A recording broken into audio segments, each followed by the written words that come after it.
Hello students, welcome back to the channel. So previous video li SSLC Hindi important ಅಂದರೆ examination point of view ಇಂದ ಯಾವ್ದಾದ್ರು 2 marks question important ಇದೆಯೋ ಅದನ್ನ ನಾನು already discuss ಮಾಡಿದ್ದೀನಿ. So ಯಾರ್ಯಾರು ಆ ವಿಡಿಯೋನ ಚೆಕ್ ಮಾಡ್ಕೊಂಡಿಲ್ಲೋ ಅದನ್ನ ಒಂದ್ಸಲಿ ಚೆಕ್ ಮಾಡ್ಕೊಳ್ಳಿ. ಸೊ ಇವತ್ತಿನ ವಿಡಿಯೋಲಿ SSLC ಹಿಂದಿ ಇಂಪಾರ್ಟೆಂಟ್ ಯಾವ್ದು 3 ಮಾರ್ಕ್ಸ್ ಕ್ವೆಶ್ಚನ್ಸ್ ಇದೆಯೋ ಓಕೆ ಫಾರ್ SSLC ಎಕ್ಸಾಮ್ ಯಾವುದು ಈ 2021 ಎಕ್ಸಾಮ್ ಇದೆಯಲ್ಲ, ಸೊ ಅದಕ್ಕೆ ನಾವು ನೋಡೋಣ ಯಾವ್ದು ಇಂಪಾರ್ಟೆಂಟ್ ಕ್ವೆಶ್ಚನ್ಸ್ ಇದೆಯೋ. ಸೊ ನೋಡಿ, ಫಸ್ಟ್ ಲೆಸನ್ ವೈಸ್ ಡಿಸ್ಕಸ್ ಮಾಡೋಣ. ಅಂದರೆ ಫಸ್ಟಿಂದ ಬರೋಣ. ಫಸ್ಟ್ ಯಾವುದು ಮಾತೃಭೂಮಿ. ಸೊ ಮಾತೃಭೂಮಿ ನೋಡಿ ಯಾವ ಕ್ವೆಶ್ಚನ್ ಕೇಳ್ಬೋದು ಅಂದರೆ, ಕವಿತಾ ಮೇ ಭಾರತ್ ಮಾತಾ ಕಾ ಸ್ವರೂಪ್ ಕೈಸೆ ಸುಶೋಭಿತ್ ಹೈ. ಸೊ ಈ ಕ್ವೆಶ್ಚನ್ ನೀವು ನೋಡಿರ್ತೀರ, ನಾನು 2 ಮಾರ್ಕ್ಸ್ ಸೆಕ್ಷನಲ್ಲಿ ಈ ಕ್ವೆಶ್ಚನ್ ಡಿಸ್ಕಸ್ ಮಾಡಿದ್ದೆ. ಯಾಕಂದರೆ ಇದು 2 ಮಾರ್ಕ್ಸಲ್ಲೂ ಕೇಳ್ಬೋದು ಅಥವಾ 3 ಮಾರ್ಕ್ಸಲ್ಲೂ. ಮಾತೃಭೂಮಿಲಿ ಇರೋದೇ ಎರಡೆರಡು ಕ್ವೆಶ್ಚನ್, ಒಂದು 3 ಮಾರ್ಕ್ಸಲ್ಲಿ ಕೇಳ್ತಾರೆ, ಒಂದು 2 ಮಾರ್ಕ್ಸ್. ಸಪೋಸ್ ಇದನ್ನ 2 ಮಾರ್ಕ್ಸಲ್ಲಿ ಕೇಳಿದ್ರೆ ನಿಮಗೆ 3 ಮಾರ್ಕ್ಸಲ್ಲಿ ಯಾವುದೂ ಬರಲ್ಲ. ಅರ್ಥ ಆಗ್ತದೆ? ಆ ರೀತಿ ಯಾವುದೋ ಒಂದು ಕಡೆ ಕೇಳ್ತಾರೆ. ಸೊ ಇಲ್ಲಿ ಏನು ಕೇಳ್ತಾ ಇದ್ದಾರೆ, ಭಾರತ್ ಮಾತಾ ಕಾ ಸ್ವರೂಪ್. ಇವಾಗ ಅದರ ಸ್ವರೂಪದ ಬಗ್ಗೆ ಎಕ್ಸ್ಪ್ಲೈನ್ ಮಾಡಿ, ಯಾವ ರೀತಿ ಸುಶೋಭಿತವಾಗಿದೆ. ಓಕೆ, ಅಂದರೆ ನಮ್ಮ ಭಾರತ ಮಾತೆಯ ಸ್ವರೂಪದ ಬಗ್ಗೆ ಬರೀರಿ. ಓಕೆ, ಸೊ ಭಾರತ್ ಮಾತಾಕ್ಕೆ ಏಕ ಹಾತ್ ಮೇ ನ್ಯಾಯ ಪತಾಕ. ಸೊ ನಾವೇನಾದರೂ ಮಾತೃಭೂಮಿ ಪೋಯಮಲ್ಲಿ ನಾವು ರೈಟ್ ಹ್ಯಾಂಡ್ ಸೈಡಲ್ಲಿ ನೋಡಿದ್ರೆ ಒಂದು ಫಿಗರ್ ಇದೆ, ಓಕೆ, ಒಂದು ಡಯಾಗ್ರಾಮ್ ಇದೆ. ಅದರಲ್ಲಿ ನಾವು ನೋಡಿದ್ರೆ ಭಾರತ ಮಾತೆ ಒಂದು ಕೈಯಲ್ಲಿ ನ್ಯಾಯ ಪತಾಕ ಹಿಡ್ಕೊಂಡಿರ್ತಾರೆ, ಇನ್ನೊಂದು ಕೈಯಲ್ಲಿ ಏನಿದೆ ಜ್ಞಾನ ದೀಪ. ಎರಡು ಏನೇನು ಡಿಪಿಕ್ಟ್ ಮಾಡ್ತಾ ಇದ್ದಾನೆ, ಒಂದು ಫ್ಲ್ಯಾಗ್ ಏನಂದರೆ ಒಂದು ನಾವು ರೆಪ್ರೆಸೆಂಟ್ ಮಾಡ್ತಾ ಇದ್ದೀವಿ. ಏನೋ ಒಂದು ಫ್ಲ್ಯಾಗ್ ಯಾಕೆ ನಾವು ಇವಾಗ ಸಪೋಸ್ ತಗೊಳ್ಳಿ, ಯಾವುದೋ ಒಂದು ಕಂಟ್ರಿಗೆ ಯಾಕೆ ಫ್ಲ್ಯಾಗ್ ಇರುತ್ತೆ ಅಂದರೆ ಅದು ಯುನೈಟ್ ಮಾಡೋದಕ್ಕೆ. ಇವಾಗ ಭಾಷೆ ನೋಡಿ, ಒಂದು ಭಾಷೆ ಜನರನ್ನ ಒಂದು ರೀಜನ್ನ ಯುನೈಟ್ ಮಾಡುತ್ತೆ. ಅದೇ ರೀತಿ ಒಂದು ಫ್ಲ್ಯಾಗ್ನ ನಾವು ಯುನೈಟ್ ಆಗ್ತಾ ಇದ್ದೀವಿ. ಇನ್ನೊಂದು ಕೈಯಲ್ಲಿ ಏನಿದೆ ಯುನಿಟಿ ತೋರಿಸ್ತಾ ಇದೆ, ಇನ್ನೊಂದು ಕೈಯಲ್ಲಿ ಜ್ಞಾನದೀಪ. ಅಂದರೆ ನಾವು ನಾಲೆಜ್, ಜ್ಞಾನದೀಪ ಅಂದ್ರೇನು, ನಾವು ಭಾರತ ಮಾತೆ ನಮಗೆ ಅಂದರೆ ಇವಾಗ ನೋಡಿ, ನಾವು ಆ್ಯಸ್ ಅ ಇಂಡಿಯನ್ ನಾವು ಪ್ರೌಡ್ ಫೀಲ್ ಮಾಡ್ಕೋಬೇಕು. ಯಾಕಂದರೆ ನಾವು ಇಂಡಿಯಾದಲ್ಲಿ ಹುಟ್ಟಿದ್ದೀವಿ. ಯಾಕಂದರೆ ನಮ್ಮ ಇಂಡಿಯಾನ ಅಬ್ಸರ್ವ್ ಮಾಡಿದ್ರೆ ನೀವು ನೋಡಿ, ಗ್ರೇಟೆಸ್ಟ್ ಪರ್ಸ್ನಾಲಿಟಿಗಳಲ್ಲಿ ಹುಟ್ಟು ಬೆಳೆದಿದ್ದಾರೆ. ನಿಮಗೆ ಇಲ್ಲಿ ನೀವೆಲ್ಲೂ ಔಟ್ ಆಫ್ ಆಚೆ ಹೊರಗಡೆ ಹೋಗಿ ನೀವೇನು ಜ್ಞಾನ ತೊಗೊಳೋಷ್ಟು ನಿಮ್ಗೆ ಅವಶ್ಯಕತೆ ಇಲ್ಲ. ಭಾರತದಲ್ಲಿ ಎಷ್ಟು ಜ್ಞಾನ ಇದೆಯೋ ಅದನ್ನೇ ತೊಗೊಳ್ಳಿ ಸಾಕು.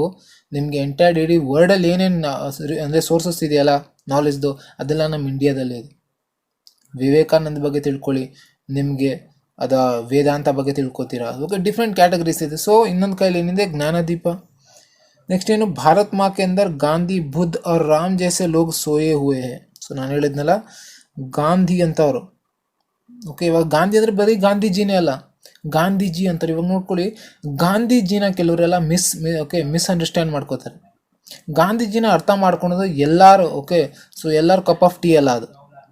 ಯಾರ್ಯಾರು ಗಾಂಧೀಜಿನ ಅರ್ಥ ಮಾಡ್ಕೊಂಡಿದ್ದಾರಲ್ಲ ಅವರೆಲ್ಲ ಗ್ರೇಟೆಸ್ಟ್ ಪರ್ಸ್ನಾಲಿಟಿಗಳು. ಅದಕ್ಕೆ ಎಲ್ಲರ ಕೈಲೂ ಗಾಂಧೀಜಿನ ಅರ್ಥ ಮಾಡ್ಕೊಳೋದಕ್ಕೆ ಆಗೋದಿಲ್ಲ. ಓಕೆ, ಅರ್ಥ ಆಗ್ತಾ ಇದೆಯಾ? ಸೊ ಅದಕ್ಕೆ ತುಂಬ ಮಿಸ್ಕನ್ಸೆಪ್ಷನ್ ಇದೆ ನಮ್ಮ ಗಾಂಧೀಜಿ ಬಗ್ಗೆ. ಬುದ್ಧ ಬಗ್ಗೆನೂ ಅಷ್ಟೇ.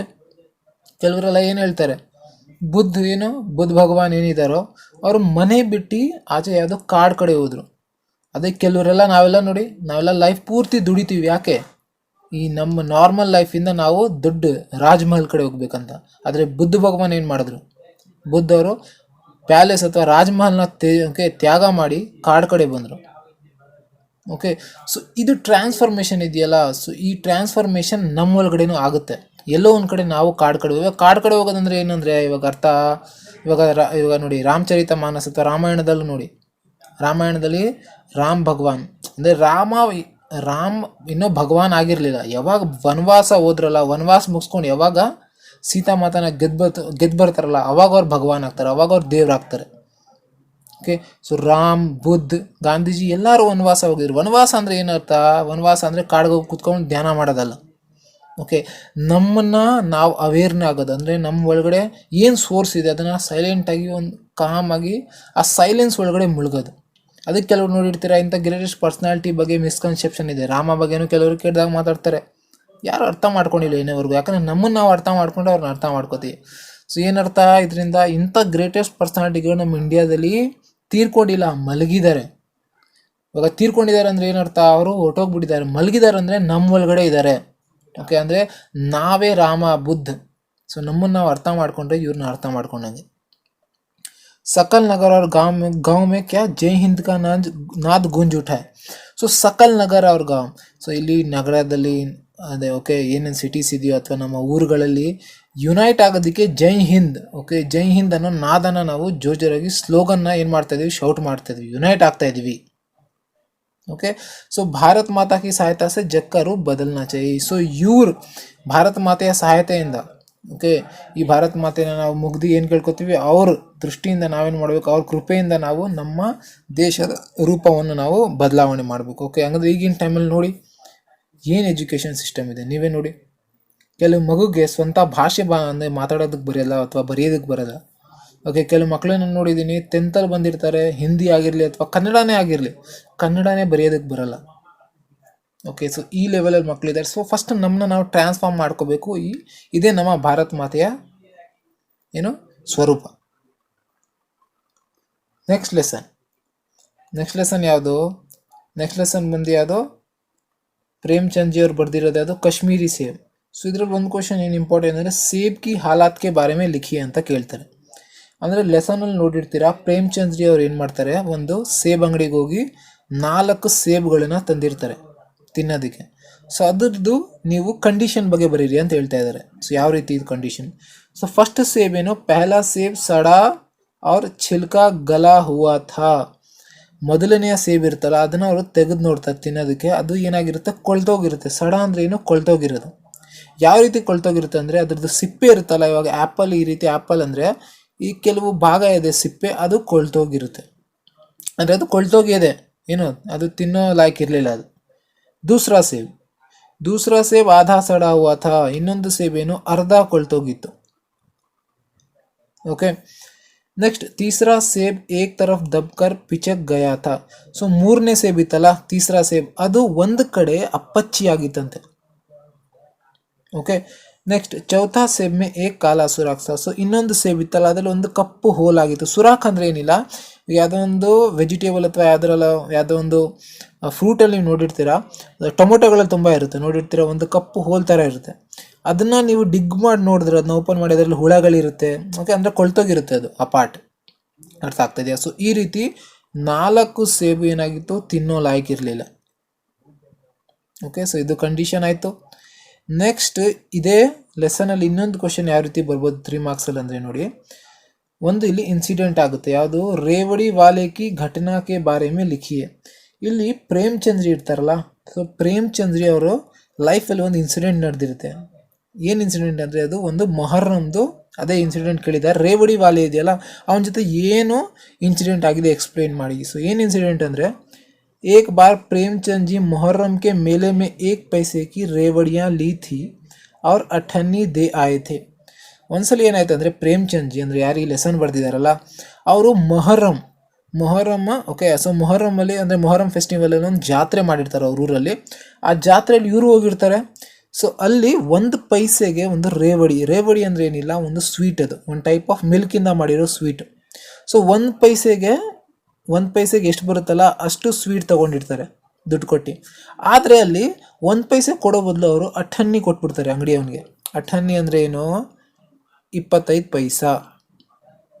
ಸೊ ಕೊಡಬೇಕಾಗಿರೋದು 1 ಪೈಸಾ, ಆದರೆ ಕೊಟ್ಟಿರೋದಷ್ಟು 25 ಪೈಸಾ. ಸೊ ಅವರು ಚೇಂಜ್ ತೊಗೊಂಡೋದು ಮರ್ತೋಗ್ಬಿಡ್ತಾರೆ, ಯಾರೋ ಪ್ರೇಮ್ಚಂದ್ ಜಿ.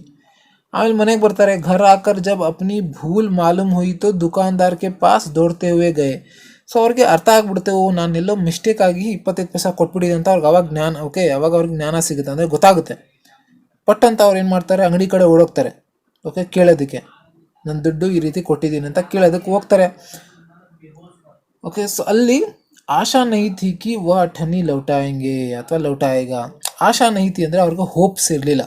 ಇವಾಗ ಸಪೋಸ್ ನೀವೇ ಇಮ್ಯಾಜಿನ್ ಮಾಡ್ಕೊಳ್ಳಿ, ನೀವು ಅಂಗಡಿಲೆಲ್ಲೋ ಹೋಗಿದ್ದೀರಾ, ಅಲ್ಲಿ 100 ರೂಪಾಯಿನೋ ಬಿಟ್ಟು ಬಂದುಬಿಡ್ತೀರಾ ಅಥವಾ ಚೇಂಜ್ ತೊಗೊಳಲ್ಲ. ಕೆಲವು ಅಂಗಡಿಯವ್ರ ಹತ್ರ ನೀವು ಹೋಗಿ ಏನಾದರೂ ಕೇಳಿದ್ರೆ ಅವ್ರು ಏನು ಹೇಳ್ತಾರೆ ಅಂದರೆ, ನಮಗೆ ಗೊತ್ತಿಲ್ಲ ಸರ್, ನಾನು ಕೊಟ್ಟಿದ್ದೆ, ನೀವು ತೊಗೊಂಡೋಗಿಲ್ಲ. ಅಂದರೆ ಅವ್ರಿಗೆ ಗೊತ್ತಿದ್ರು ಅವರು ಮೋಸ ಮಾಡ್ತಾರೆ ನಿಮಗೆ. ಓಕೆ, ಈಗಿನ ಕಾಲದಲ್ಲಂತೂ ನೀವು ಯಾರ ಮೇಲೂ ಹೋಪ್ ಇಟ್ಕೊಳೋದಕ್ಕೂ ಸಾಧ್ಯವೂ ಇಲ್ಲ, ನಮ್ಮ ತಪ್ಪದು. ಆದರೆ ಅಲ್ಲಿ ಅಂಗಡಿಯವನು ಏನು ಮಾಡ್ತಾನೆ, ವಾಪಸ್ ಕೊಟ್ಟು ಕೊನೆಗೆ 25 ಪೈಸಾ ಕೊಟ್ಟು ಉಲ್ಟಾ ಕ್ಷಮಾ ಮಾಂಗಿ, ಅಂದರೆ ಇನ್ನೂ ಉಲ್ಟಾ ಅವನೇನು ಕೇಳ್ತಾರೆ ಅಂದರೆ ಸಾರಿ ಕೇಳ್ತಾರೆ. ಯಾಕಂದರೆ ಅಂಗಡಿಯ ಒಂದು ಮಿಸ್ಟೇಕ್ ಇದೆ. ಆ ಟೈಮಲ್ಲಿ ಆಗಿನ ರೀತಿ ವ್ಯಕ್ತಿಗಳಿದ್ರು. ಈಗಿನ ಟೈಮಲ್ಲಿ ಆ ರೀತಿ ಇಲ್ಲ. ಅರ್ಥ ಆಗ್ತಾಯಿದೆಯಾ? ಸೊ ಇದೇ ನಮ್ಮ ರೇವಡಿ ವಾಲ ಇಮಾನ್ದಾರ್ಥ. ಅಂದರೆ ಆ ಅಂಗಡಿಯವನು ಏನಾಗಿದೆ, ತುಂಬ ಇಮಾನ್ದಾರನಿಂದ ತುಂಬ ಹಾನೆಸ್ಟ್ ಆಗಿದ್ರು ಅಂಗಡಿಯಾರವರು. ಸೊ ಇದೇ ಇನ್ಸಿಡೆಂಟ್ ಅವ್ರ ಜೊತೆ ನಡೆದಿದೆ. ಕೇಳಿದ್ರೆ ಇದು ಬರೀಬೇಕು ನಾವು 3 ಮಾರ್ಕ್ಸ್. ಈಸಿ. ಸೊ ನೆಕ್ಸ್ಟ್ ಕ್ವೆಶನ್ಗೆ ಹೋಗೋಣ ನೋಡಿ. ನೆಕ್ಸ್ಟ್ ಕ್ವೆಶನ್ ಯಾವುದು? ಗಿಲ್ಲು ಲೆಸನ್.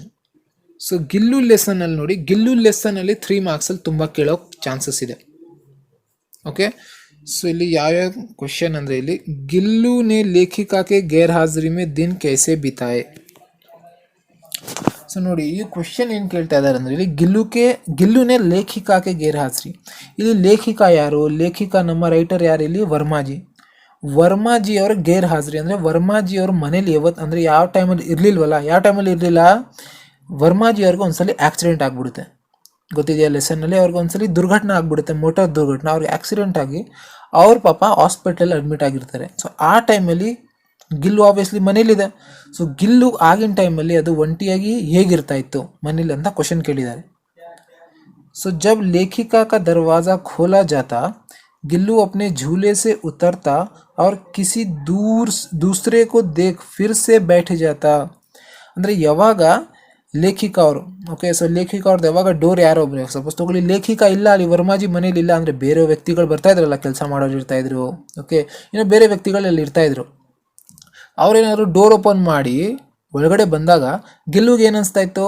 ಓ, ವರ್ಮಾಜಿ ಬಂದಿದ್ದಾರೆ ಅಂತ ಅದು ಕೆಳಗಡೆ ಇಳ್ದು ಬರ್ತಾ ಇತ್ತು ನೋಡೋದಕ್ಕೆ. ಆದರೆ ಬೇರೆಯವ್ರು ಯಾರನ್ನ ನೋಡಿ ಅದು ಬೇಸರ ಆಗಿ ತಿರ್ಗಾ ವಾಪಸ್ ಅದ್ರ ಗೂಡಿಗೆ ಹೋಗಿ ಕುತ್ಕೊಬಿಡ್ತಾ ಇತ್ತು. ಅರ್ಥ ಆಗ್ತದೆಯಾ? ಸೊ ನೆಕ್ಸ್ಟ್, ಗಿಲ್ಲು ಅಪ್ನ ಪ್ರಿಯ ಖಾನಾ ಕಾಜು ಭಿ ಕಮ್ ಖಾತಾ ಥಾ.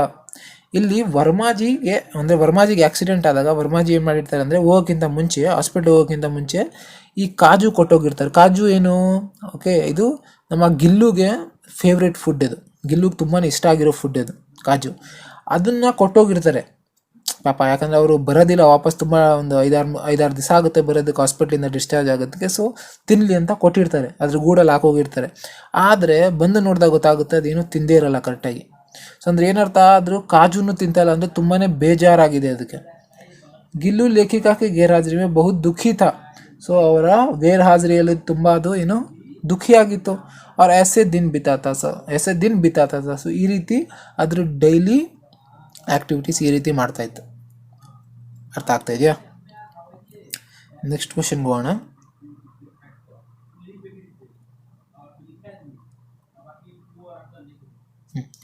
ಗಿಲ್ಲು ಕೆ ಅಂತಿಮ್ ದಿನೋ ಕಾ ವರ್ಣನ್ ಕೀಜಿಯೆ.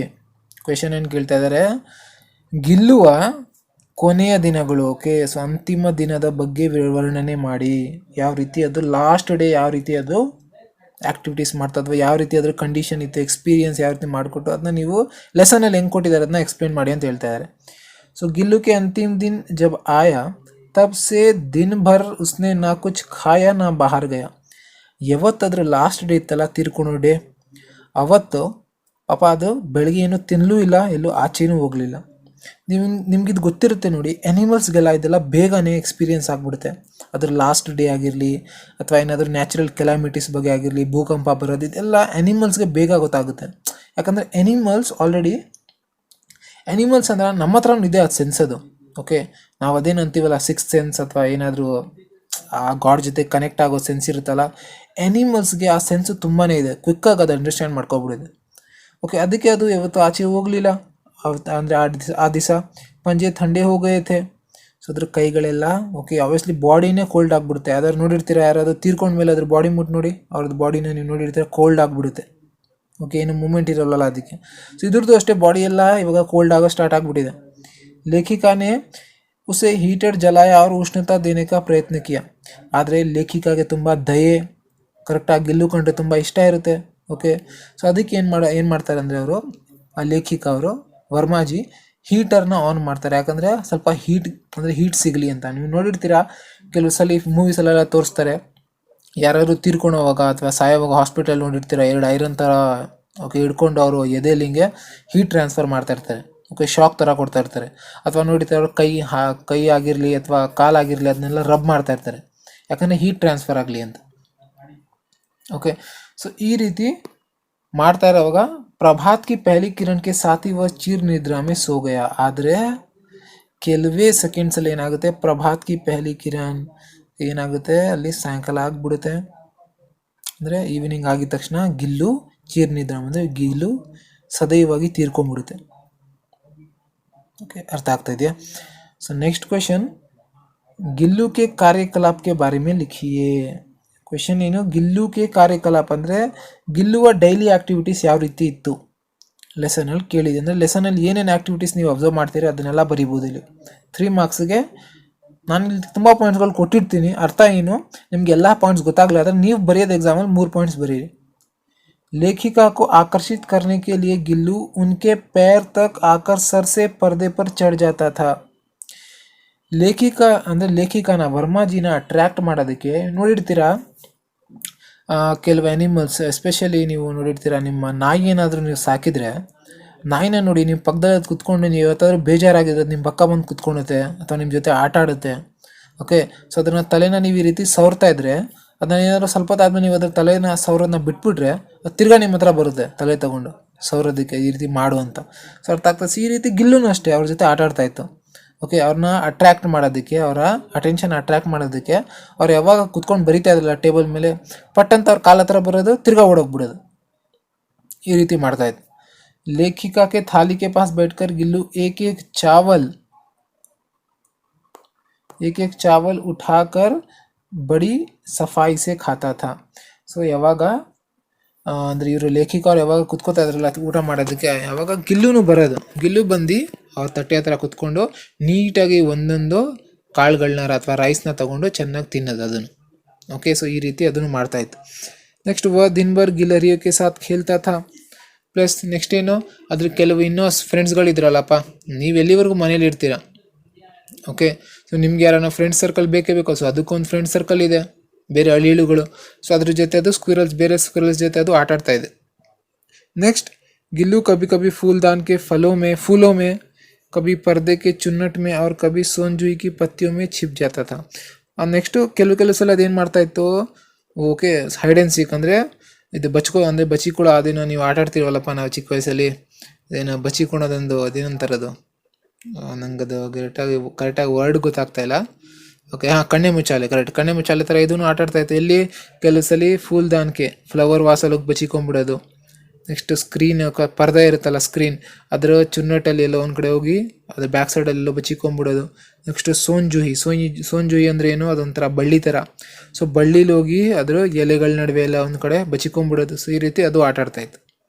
ಸೊ ಅರ್ಥ ಆಗ್ತಾ ಇದೆಯಾ? ಇನ್ನೂ ತುಂಬ ಪಾಯಿಂಟ್ಸ್ಗಳಿದೆ ಟೆಕ್ಸ್ಟ್ ಬುಕ್ಕಲ್ಲಿ, ನೀವು ಏನು ಬೇಕಾದ್ರೂ ಬರಿಬೋದು ಇಲ್ಲಿ. ನೆಕ್ಸ್ಟ್ ಕ್ವೆಶನ್, ಇನ್ನೊಂದು ಕ್ವೆಶನ್ ಏನು ಕೇಳ್ಬೋದು ಅಂದರೆ, गिल्लू के प्रति महादेवी वर्मा जी की ममता का वर्णन कीजिए. ಅಂದರೆ ಗಿಲ್ಲುವ ಪ್ರತಿ, ಇವಾಗ ನಮ್ಗೆ ಲೆಸನಲ್ಲಿ ಗೊತ್ತು ವರ್ಮಾಜಿ ಅವರೇನು ತುಂಬಾ ದಯಾಭಾವನೆ, ತುಂಬಾ ಎಮೋಷ್ನಲ್, ಯಾವ ಕಡೆ ಎನಿಮಲ್ಸ್ ಕಡೆ ತುಂಬಾ ದಯೆ ಮತ್ತು ಕೈಂಡ್ನೆಸ್ ಆಗಿ ಬಿಹೇವ್ ಮಾಡ್ತಾರೆ. ಎನಿಮಲ್ಸ್ ಕಡೆ ತುಂಬಾ ಇಷ್ಟ ಅವ್ರಿಗೆ. ಆದರೆ ಗಿಲ್ಲು ಪ್ರತಿ ನಿಮಗೆ ಲೆಸನಲ್ಲಿ ಏನೇನು ಅನಿಸ್ತಾ ಇದೆ ಅದನ್ನ ಬರೀರಿ ಅಂತ ಹೇಳ್ತಾ ಇದ್ದಾರೆ. ಆ ಮಮತೆ ಇದೆಯಲ್ಲ ಅದು ಗಿಲ್ಲು ಕಡೆ ಯಾವ ರೀತಿ ಇತ್ತು. ಸೊ ನಮಗೆ ಗೊತ್ತು ಗಿಲ್ಲು ಪಾಪ ಅದು ओके अनकॉन्शियस आग बिद्दिತ್ತು. गिल्लू लेखिका गिल्लू को हौले से उठाकर अपने कमरे में ले जाती है. रूई से रक्त पोंछकर पेंसिलिन का मरहम लगाती है. ಪಾಪ ಅದು ಸತ್ತು ಬಿದ್ದಿರೋ ಕಂಡೀಷನ್, ಏನು ಸ್ವಲ್ಪ ಹೊತ್ತಲ್ಲ ಸತ್ತೋಗ್ಬಿಡ್ತಾ ಇತ್ತು ಗಿಲ್ಲು. ಓಕೆ, ಅದು ಗಾಯಗೊಂಡಿರೋ ಗಿಲ್ಲುನ ಎತ್ಕೊಂಡ್ಬಂದು ಮನೇಲಿ ಅದನ್ನು ಕಾಟನಿಂದ ಏನು ಮಾಡೋದು, ರೂಯಿಸೆ ಅದ್ರ ಬ್ಲಡ್, ಓಕೆ, ಅದು ಗಾಯ ಆಗಿತ್ತಲ್ಲ ಅದನ್ನೆಲ್ಲ ಕರೆಕ್ಟಾಗಿ ಬ್ಲಡ್ನೆಲ್ಲ ವೈಪ್ ಮಾಡಿ ಅಲ್ಲಿ ನಾವು ಪೆನ್ಸಿಲಿನ ಮರಮ್ ಎಲ್ಲ ಹಾಕಿ ಯಾರು ರೆಡಿ ಮಾಡ್ತಾರೆ ಅದನ್ನು. ನೆಕ್ಸ್ಟ್ पूरे फूल रखने के एक हल्की डलिया में गिल्लू का घर बनाती है. ನೆಕ್ಸ್ಟ್ ಅದಕ್ಕೊಂದು ಚಿಕ್ಕ ಮನೆ ಮಾಡಿಕೊಡ್ತಾರೆ. ಓಕೆ, ಒಂದು ಫ್ಲವರ್ ವಾಸ್ ಥರ ಇರುತ್ತೆ, ಅದರಲ್ಲಿ ಒಂದು ಮನೆ ಥರ ಮಾಡಿ ಅದನ್ನು ಅಲ್ಲಿ ನೇತಾಕ್ಬಿಡ್ತಾರೆ. ಗಿಲ್ಲು ಕೋ ಖಾನೆ ಕೆ ಲಿಯೆ ಕಾಜು ಕಾ ಬಿಸ್ಕೆಟ್ ದೇತಿ ಹೈ. ಸೊ ಗಿಲ್ಲು ತಿನ್ನೋದಕ್ಕೋಸ್ಕರ ಬಿಸ್ಕೆಟು, ಕಾಜು ಅದನ್ನೆಲ್ಲ ತಂದು ಕೊಡ್ತಾರೆ.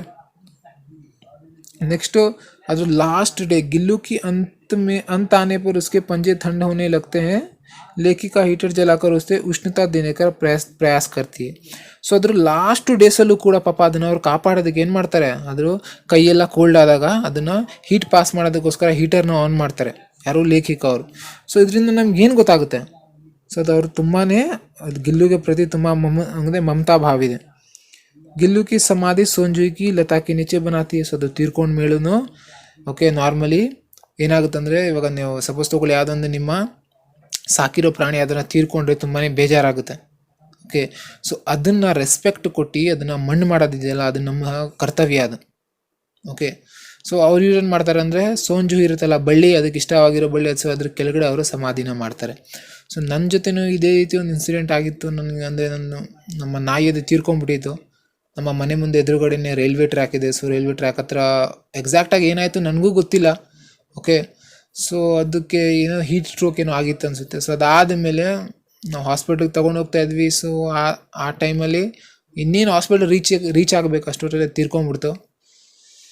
ಸೊ ಅಲ್ಲಿ ಹೋದಾಗ ಅವ್ರು ಕೇಳಿದಾಗ, ಓಕೆ ಆ ಟೈಮಲ್ಲಿ ಅಲ್ಲಿ ಕೇಳಿದಾಗ ಅವರು ಏನು ಹೇಳಿದ್ರು ಅಂದರೆ, ಓಕೆ ಅದು ಆದರೆ ಆಬ್ವಿಯಸ್ಲಿ ನಾವು ಬೀದಿ ನಾಯಿ ಅದು ನಾವು ಸಾಕಿದ್ದು. ಓಕೆ, ನಾವೇನು ದುಡ್ಡು ಕೊಟ್ಟು ದುಡ್ಡು ನಾಯಿ ಏನು ಸಾಕಿರಲಿಲ್ಲ, ಅದು ಬೀದಿ ನಾಯಿ. ಸೊ ಆ ಬೀದಿ ನಾಯಿನ ಏನು ನೋಡ್ತಾರೆ, ಯಾವ ರೀತಿ ಇಲ್ಲೆಲ್ಲ ಸೈಡಲ್ಲಿ ಡಂಪ್ ಮಾಡಿಬಿಡಿ ಅಂತ ಹೇಳಿದ್ರು.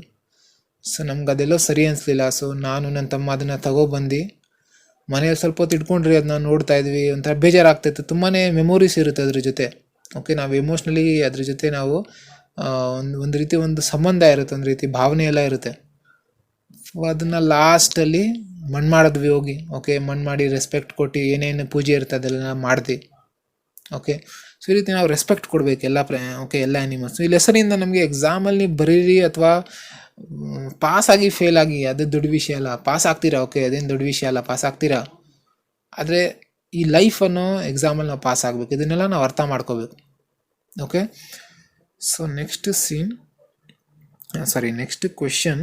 ಸೊ ಈ ರೀತಿ ಮಮತಾ ನಮಗೆ ಅಲ್ಲಿ ಲೆಸನಲ್ಲಿ ಕಂಡು ಬರ್ತಾ ಇದೆ. नेक्स्ट, कविता में आधुनिक मानव की भौतिक साधना का विवरण कैसे किया गया है. ಸೊ ನೆಕ್ಸ್ಟ್ ಪೊಯಮಲ್ಲಿ ಯಾವ ಕವಿತಾ, ಆಧುನಿಕ ಯಾವುದೋ ಅಭಿನವ್ ಮನುಷ್ಯ ಪೊಯಮಲ್ಲಿ ಈ ಭೌತಿಕ ಸಾಧನ ಇದೆಯಲ್ಲ, ಭೌತಿಕ ಸಾಧನ ಅಂದರೆ ಏನು, ಭೌತಿಕ ಅಂದರೆ ಏನು, ಮೆಟೀರಿಯಲಿಸಮ್. ಇವಾಗ ನಮ್ಮದು ಮೆಟೀರಿಯಲಿಸಮ್ ಮತ್ತು ಸ್ಪಿರಿಚುವಲ್ ವರ್ಡ್. ಓಕೆ, 2 ವರ್ಡ್ಸ್ ಇದೆ ನಮ್ಮ ಲೈಫಲ್ಲಿ. ಏನಿದೆ ನಮ್ಮ ಹ್ಯೂಮನ್ ಲೈಫಲ್ಲಿ 2 ವರ್ಡ್ ಇದೆ. ಒಂದು ಸ್ಪಿರಿಚುವಲ್, ನಾವೆಲ್ಲ ಸ್ಪಿರಿಚುವಲ್ ಬೀಯಿಂಗ್ಸ್. ನಾವು ಎಲ್ಲಿ ಬಂದಿದ್ದೀವಿ, ಈ ಅರ್ಥನ್ನು ನರಕ, ಒಂಥರ ನರಕನೇ ಇದು. ಯಾಕಂದರೆ ನಾವು ನಮ್ಮ ಸೆನ್ಸಸ್ ಮೇಲೆ ಲೀವ್ ಮಾಡ್ತಾ ಇರ್ತೀವಿ, ನಮ್ಮ ಸೆನ್ಸಸ್. ಓಕೆ, ನಮಗೆ ಈ ಲವ್ ಅಂದರೆ ಇಷ್ಟ ಇರುತ್ತೆ, ಸೆಕ್ಸ್ ಅಂದರೆ ಇಷ್ಟ ಇರುತ್ತೆ. ಓಕೆ, ಈ ಮೂವೀಸಲ್ಲೆಲ್ಲ ತೋರಿಸ್ತಾರಲ್ಲ, ಇದನ್ನೆಲ್ಲ ನಾವು ಸೆನ್ಸಸ್ ಮೇಲೆ ವರ್ಕ್ ಮಾಡ್ತಾ ಇದ್ವಿ. ನಮಗೆ ತಿನ್ನೋದಂದರೆ ತುಂಬ ಇಷ್ಟ ಇರುತ್ತೆ. ಸೊ ನಮಗೆ ಸೆನ್ಸಸ್ಗೆ ಎಷ್ಟು ಮಜಾ ಸಿಗ್ತಾ ಇರುತ್ತೋ ಅಷ್ಟು ನಾವು ಮಜಾ ಮಾಡೋದಕ್ಕೆ ರೆಡಿ ಆಗಿರ್ತೀವಿ. ಅದೇ ಮೆಟೀರಿಯಲಿಸಮ್ ವರ್ಡ್ ಅಂದರೆ. ಈ ಮೆಟೀರಿಯಲಿಸಮ್ ವರ್ಡಲ್ಲಿ ಆ್ಯಸ್ ಅ ಸ್ಪಿರಿಚುವಲ್ ಬೀಯಿಂಗ್ಸ್ ನಾವಿಲ್ಲಿ ಬಂದಿದ್ದೀವಿ. ಓಕೆ, ಸೊ ಈ ಲೆವೆಲಿಂದ ನಾವು ತಿರ್ಗಾ ಇದಕ್ಕೆ ಟ್ರಾನ್ಸ್ಫಾರ್ಮ್ ಆಗಬೇಕು. ಓಕೆ, ಸೊ ಅದ್ರಲ್ಲಿ ಕ್ವೆಶನ್ ಏನು, ಭೌತಿಕ ಸಾಧನ. ಈ ಮೆಟೀರಿಯಲ್ ವರ್ಡನ್ನು ಯಾವ ರೀತಿ ಅವ್ನು ಗೆದ್ದಿದ್ದಾನೆ ಅದನ್ನ ಎಕ್ಸ್ಪ್ಲೈನ್ ಮಾಡಿ. ಆಧುನಿಕ ಮನುಷ್ಯ ಸೊ ಏನೇನು ಮಾಡಿದ್ದಾನಪ್ಪ ಈಗಿನ ಟೈಮಲ್ಲಿ ಮನುಷ್ಯ? ನಮಗೆ ಗೊತ್ತು, ಟೆಸ್ಲಾ ಕಾರ್ ಇನ್ವೆಂಟ್ ಮಾಡಿದ್ದಾನೆ. ಯಾರು? Elon Musk. ಈಗಿನ ಟೈಮಲ್ಲಿ ಟೆಸ್ಲಾ ಕಾರ್ ಟೆಸ್ಲಾ ಮೋಟರ್ಸ್ ಅಥವಾ ಟೆಸ್ಲಾ ಕಾರ್ಸನ್ನು Elon Musk self drive car invent ಮಾಡ್ತಾ ಇದ್ದಾನೆ. ಓಕೆ, ಈ ಮನುಷ್ಯ ಮಾರ್ಸ್ಗೆ ಹೋಗೋಣ ಅಂತ ಪ್ಲ್ಯಾನ್ ಆಗ್ತಾ ಇದ್ದಾನೆ. ಯಾಕೆ? ಯಾವತ್ತಾರ ಯಾರಾದರೂ ಕ್ವಶನ್ ಮಾಡಿದ್ದೀರಾ? ಯಾರಿಗಾದ್ರೂ ಗೊತ್ತಿರೋ ಎಲಾನ್ ಮಸ್ಕ್ ಬಗ್ಗೆ ಒಳ್ಳೇದು, ಗೊತ್ತಿಲ್ಲ ಅಂದರೆ ಇನ್ನೂ ಒಳ್ಳೇದಪ್ಪ. ಓಕೆ, ಇದ್ರ ಬಗ್ಗೆ ಎಲ್ಲ ತಲೆ ಕೆಡಿಸ್ಕೊಳೋದು ಹೋಗ್ಬಾರ್ದು. ಆದರೆ ನಾನು ಕೆಲವು ಪಾಯಿಂಟ್ಸ್ ಹೇಳ್ಬಿಡ್ತೀನಿ. ಈಗಿನ ಟೈಮಲ್ಲಿ ಇವನು ಏನು ಮಾಡ್ತಾ ಇದ್ದಾನೆ ಅಂದರೆ, ಈ ಎಲಾನ್ ಮಸ್ಕ್ ಅವರು ಟೆಸ್ಲಾ ಡ್ರೈವಿಂಗ್ ಕಾರ್ ಅಂದರೆ ಸೆಲ್ಫ್ ಡ್ರೈವಿಂಗ್ ಕಾರ್ನ ಇನ್ವೆಂಟ್ ಮಾಡಿದ್ದಾರೆ. ಆಲ್ರೆಡಿ ಆಗಿದೆ, ಫಾರಿನಲ್ಲೆಲ್ಲ ಹೋಗ್ತಾ ಇದೆ. ಯಾಕೆ? ಅವಶ್ಯಕತೆ ಇದೆಯಾ ಅದು? ಓಕೆ, ಸುಮ್ಗೆ ಜಾತ್ರೆ ಶೋಕಿ ಯಾರಿಗೆ ಇಷ್ಟ ಇದೆಯಲ್ಲ ಅವ್ರು ಇದು ಕಾರ್ ತಗೋತಾರೆ. ಆಬ್ವಿಯಸ್ಲಿ ಎಲೆಕ್ಟ್ರಿಕ್ ಕಾರ್ಸ್ ಅಂದರೆ ಎಲ್ಲೋ ಒಂದು ಪಾಯಿಂಟಲ್ಲಿ ಕರೆಕ್ಟಾಗಿದೆ, ಎಲ್ಲೋ ನಮಗೆ ಪೊಲ್ಯೂಷನ್ ಫ್ರೀ ಆಗುತ್ತೆ, ಅಂದರೆ ಏರ್ ಪೊಲ್ಯೂಷನನ್ನು ತಡೆ ಕಟ್ಬೋದು. ಎಲೆಕ್ಟ್ರಿಕ್ ಕಾರ್ ಅಂದರೆ ಪೊಲ್ಯೂಷನ್ ಆಗೋದಿಲ್ಲ, ಅದೊಂದು ಪಾಯಿಂಟ್ ಕರೆಕ್ಟ್. ಆದರೆ ಸೆಲ್ಫ್ ಡ್ರೈವಿಂಗ್ ಬೇಕಿದೆಯಾ? ಒಂದು ಡ್ರೈವರ್ಸ್ಗೆಲ್ಲ ಜಾಬ್ ಹೋಗುತ್ತೆ. ಪ್ಲಸ್ ಇನ್ನೊಂದೇನು, ಸೆಲ್ಫ್ ಡ್ರೈವಿಂಗ್ ಅಂದರೆ ನಾವು ಇನ್ನೂ ಲೇಸಿ ಆಗ್ತೀವಿ. ಇವಾಗ ಸಪೋಸ್ ತೋಲಿ ಕಾರ್ ಏನಾದರೂ ಸೆಲ್ಫ್ ಡ್ರೈವ್ ಆಗ್ತಾ ಇದ್ರೆ ಏನರ್ಥ? ಯಾಕೆ ನಾವು ಸೆಲ್ಫ್ ಡ್ರೈವಿಂಗ್ ಮಾಡಬೇಕಂದ್ರೆ ನಾವು ಇನ್ನೊಂದೇನೋ ಕೆಲಸ ಅಂದರೆ ನಾವೇನೋ ಟಾಸ್ಕ್ ಮಾಡ್ತಾ ಇದ್ದೀವಿ ಆ ಟೈಮಲ್ಲಿ. ಇವಾಗ ಸೆಲ್ಫ್ ಡ್ರೈವ್ ಆಗ್ತಾ ಇದೆ ಅಂದರೆ ಆ ಟೈಮಲ್ಲಿ ನಾವೇನೋ ಬೇರೆ ಕೆಲಸ ಮಾಡ್ತೀವಾ? ಮಾಡೋದಿಲ್ಲ. ಓಕೆ, ಏನು ಆಫೀಸಲ್ಲಿ ಕೂತ್ಕೊಂಡು ಏನೋ ಕೆಲಸ ಮಾಡ್ತೀವಾ? ಇಲ್ಲ. ಓಕೆ, ನಾವು ಹೆಂಗಿದ್ರು ಆ ಕಾರಲ್ಲಿ ಕೂತ್ಕೊಳ್ಳೇಬೇಕಲ್ಲ. ಸೊ ಟೈಮ್ ಪಾಸ್ ಮಾಡ್ತೀವಿ, ಅದ್ರಲ್ಲಿ ನಾವು ಕಾರೇ ಡ್ರೈವ್ ಮಾಡ್ಬೋದಲ್ಲ? ಬೇಡ. ಸೊ ಮನುಷ್ಯನಿಗೆ ಈ ರೀತಿ ಡೆವಲಪ್ ಆಗ್ತಾ ಇದ್ದಾನೆ. ಸೊ ಇದನ್ನೇ ಮೆಟೀರಿಯಲಿಸಮ್ ಅನ್ನೋದು. ಅರ್ಥನ ನಾವು ಕರೆಕ್ಟಾಗಿ ಹಿಡ್ಕೊಳಕ್ಕಾಗಲಿಲ್ಲ, ಮಾರ್ಸ್ಗೆ ಹೋಗೋಣ ಅಂತ ಪ್ಲ್ಯಾನ್ ಆಗ್ತಾ ಇದೀವಿ.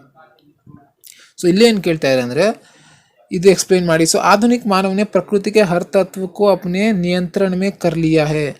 ಸೊ ಈ ನಮ್ಮ ಪೆದ್ಮುಂಡೆವು ಯಾವುದೋ ಓಕೆ ಈಗ ಯಾವ ರೀತಿ ಪ್ರೋಗ್ರೆಸ್ ಆಗಿದೆ ಅಂದರೆ ನಮ್ಮ ಪೆದ್ಮುಂಡೆವುಗಳು ಪ್ರಕೃತಿಗೆ, ಸೊ ನಾವು ನೇಚರ್ನ ವಿಜಯ್ ಅಂದರೆ ನೇಚರಲ್ಲಿ ಏನೇನು ತತ್ವಗಳಿದೆಯಲ್ಲ, ಅವಾಗ ಏನೇನು ತತ್ವಗಳಿದೆ, ನಮ್ಮ ಪಂಚಭೂತಗಳಿದೆ. ಓಕೆ, ಫೈರ್ ಆಗಿರಲಿ, ವಾಟರು, ಲ್ಯಾಂಡು, ಓಕೆ ಇನ್ನೂ 2 ಇದೆ, ಏರು. ಸೊ ಇದನ್ನೆಲ್ಲ ಅವನೇನು ಮಾಡ್ತಾ ಇದ್ದಾನೆ ಅಂದರೆ, ಇದನ್ನ ಮೇಲೆಲ್ಲ ಅವನು ನಿಯಂತ್ರಣೆ, ಇದನ್ನೆಲ್ಲ ಅವನು ಕಬ್ಜಾ ಮಾಡೋದಕ್ಕೆ, ಕಬ್ಜಾ ಅಂದರೆ ಇದ್ರ ಮೇಲೆ ಸಕ್ಸಸ್, ಅವನು ಯಾವ ರೀತಿ ನಾನು ಸಕ್ಸಸ್, ಇದ್ರ ಮೇಲೆ ನಾನು ವಿಜಯ ಪ್ರಾಪ್ತಿ ಮಾಡ್ಬೇಕಂತ ಮಾಡಿಬಿಟ್ಟಿದ್ದಾನೆ ಆಲ್ರೆಡಿ. ಓಕೆ.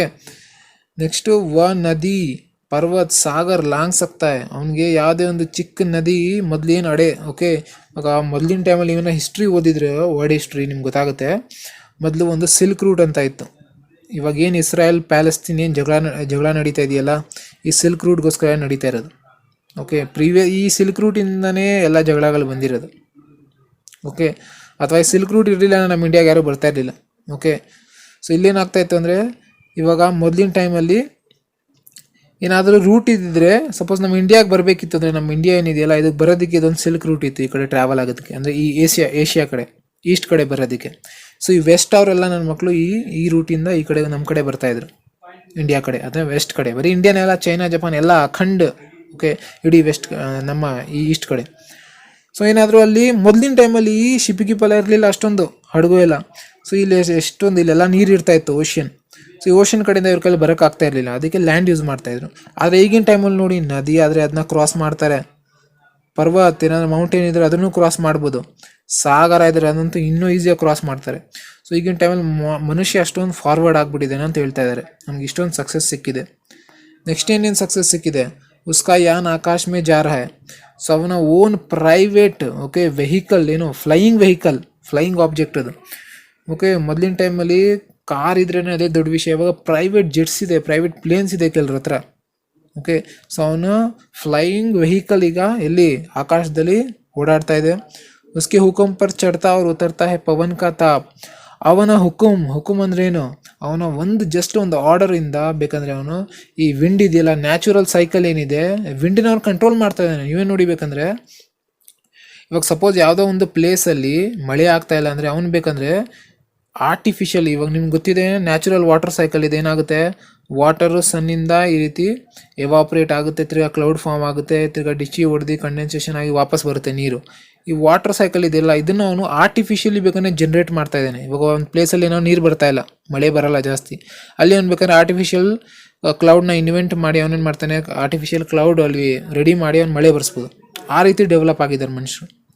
ಓಕೆ, ಸೊ ಈ ಕ್ವೆಶನ್ ಕೇಳಿದ್ರೆ ಈ ರೀತಿ ಆನ್ಸರ್ ಬರ್ರಿ.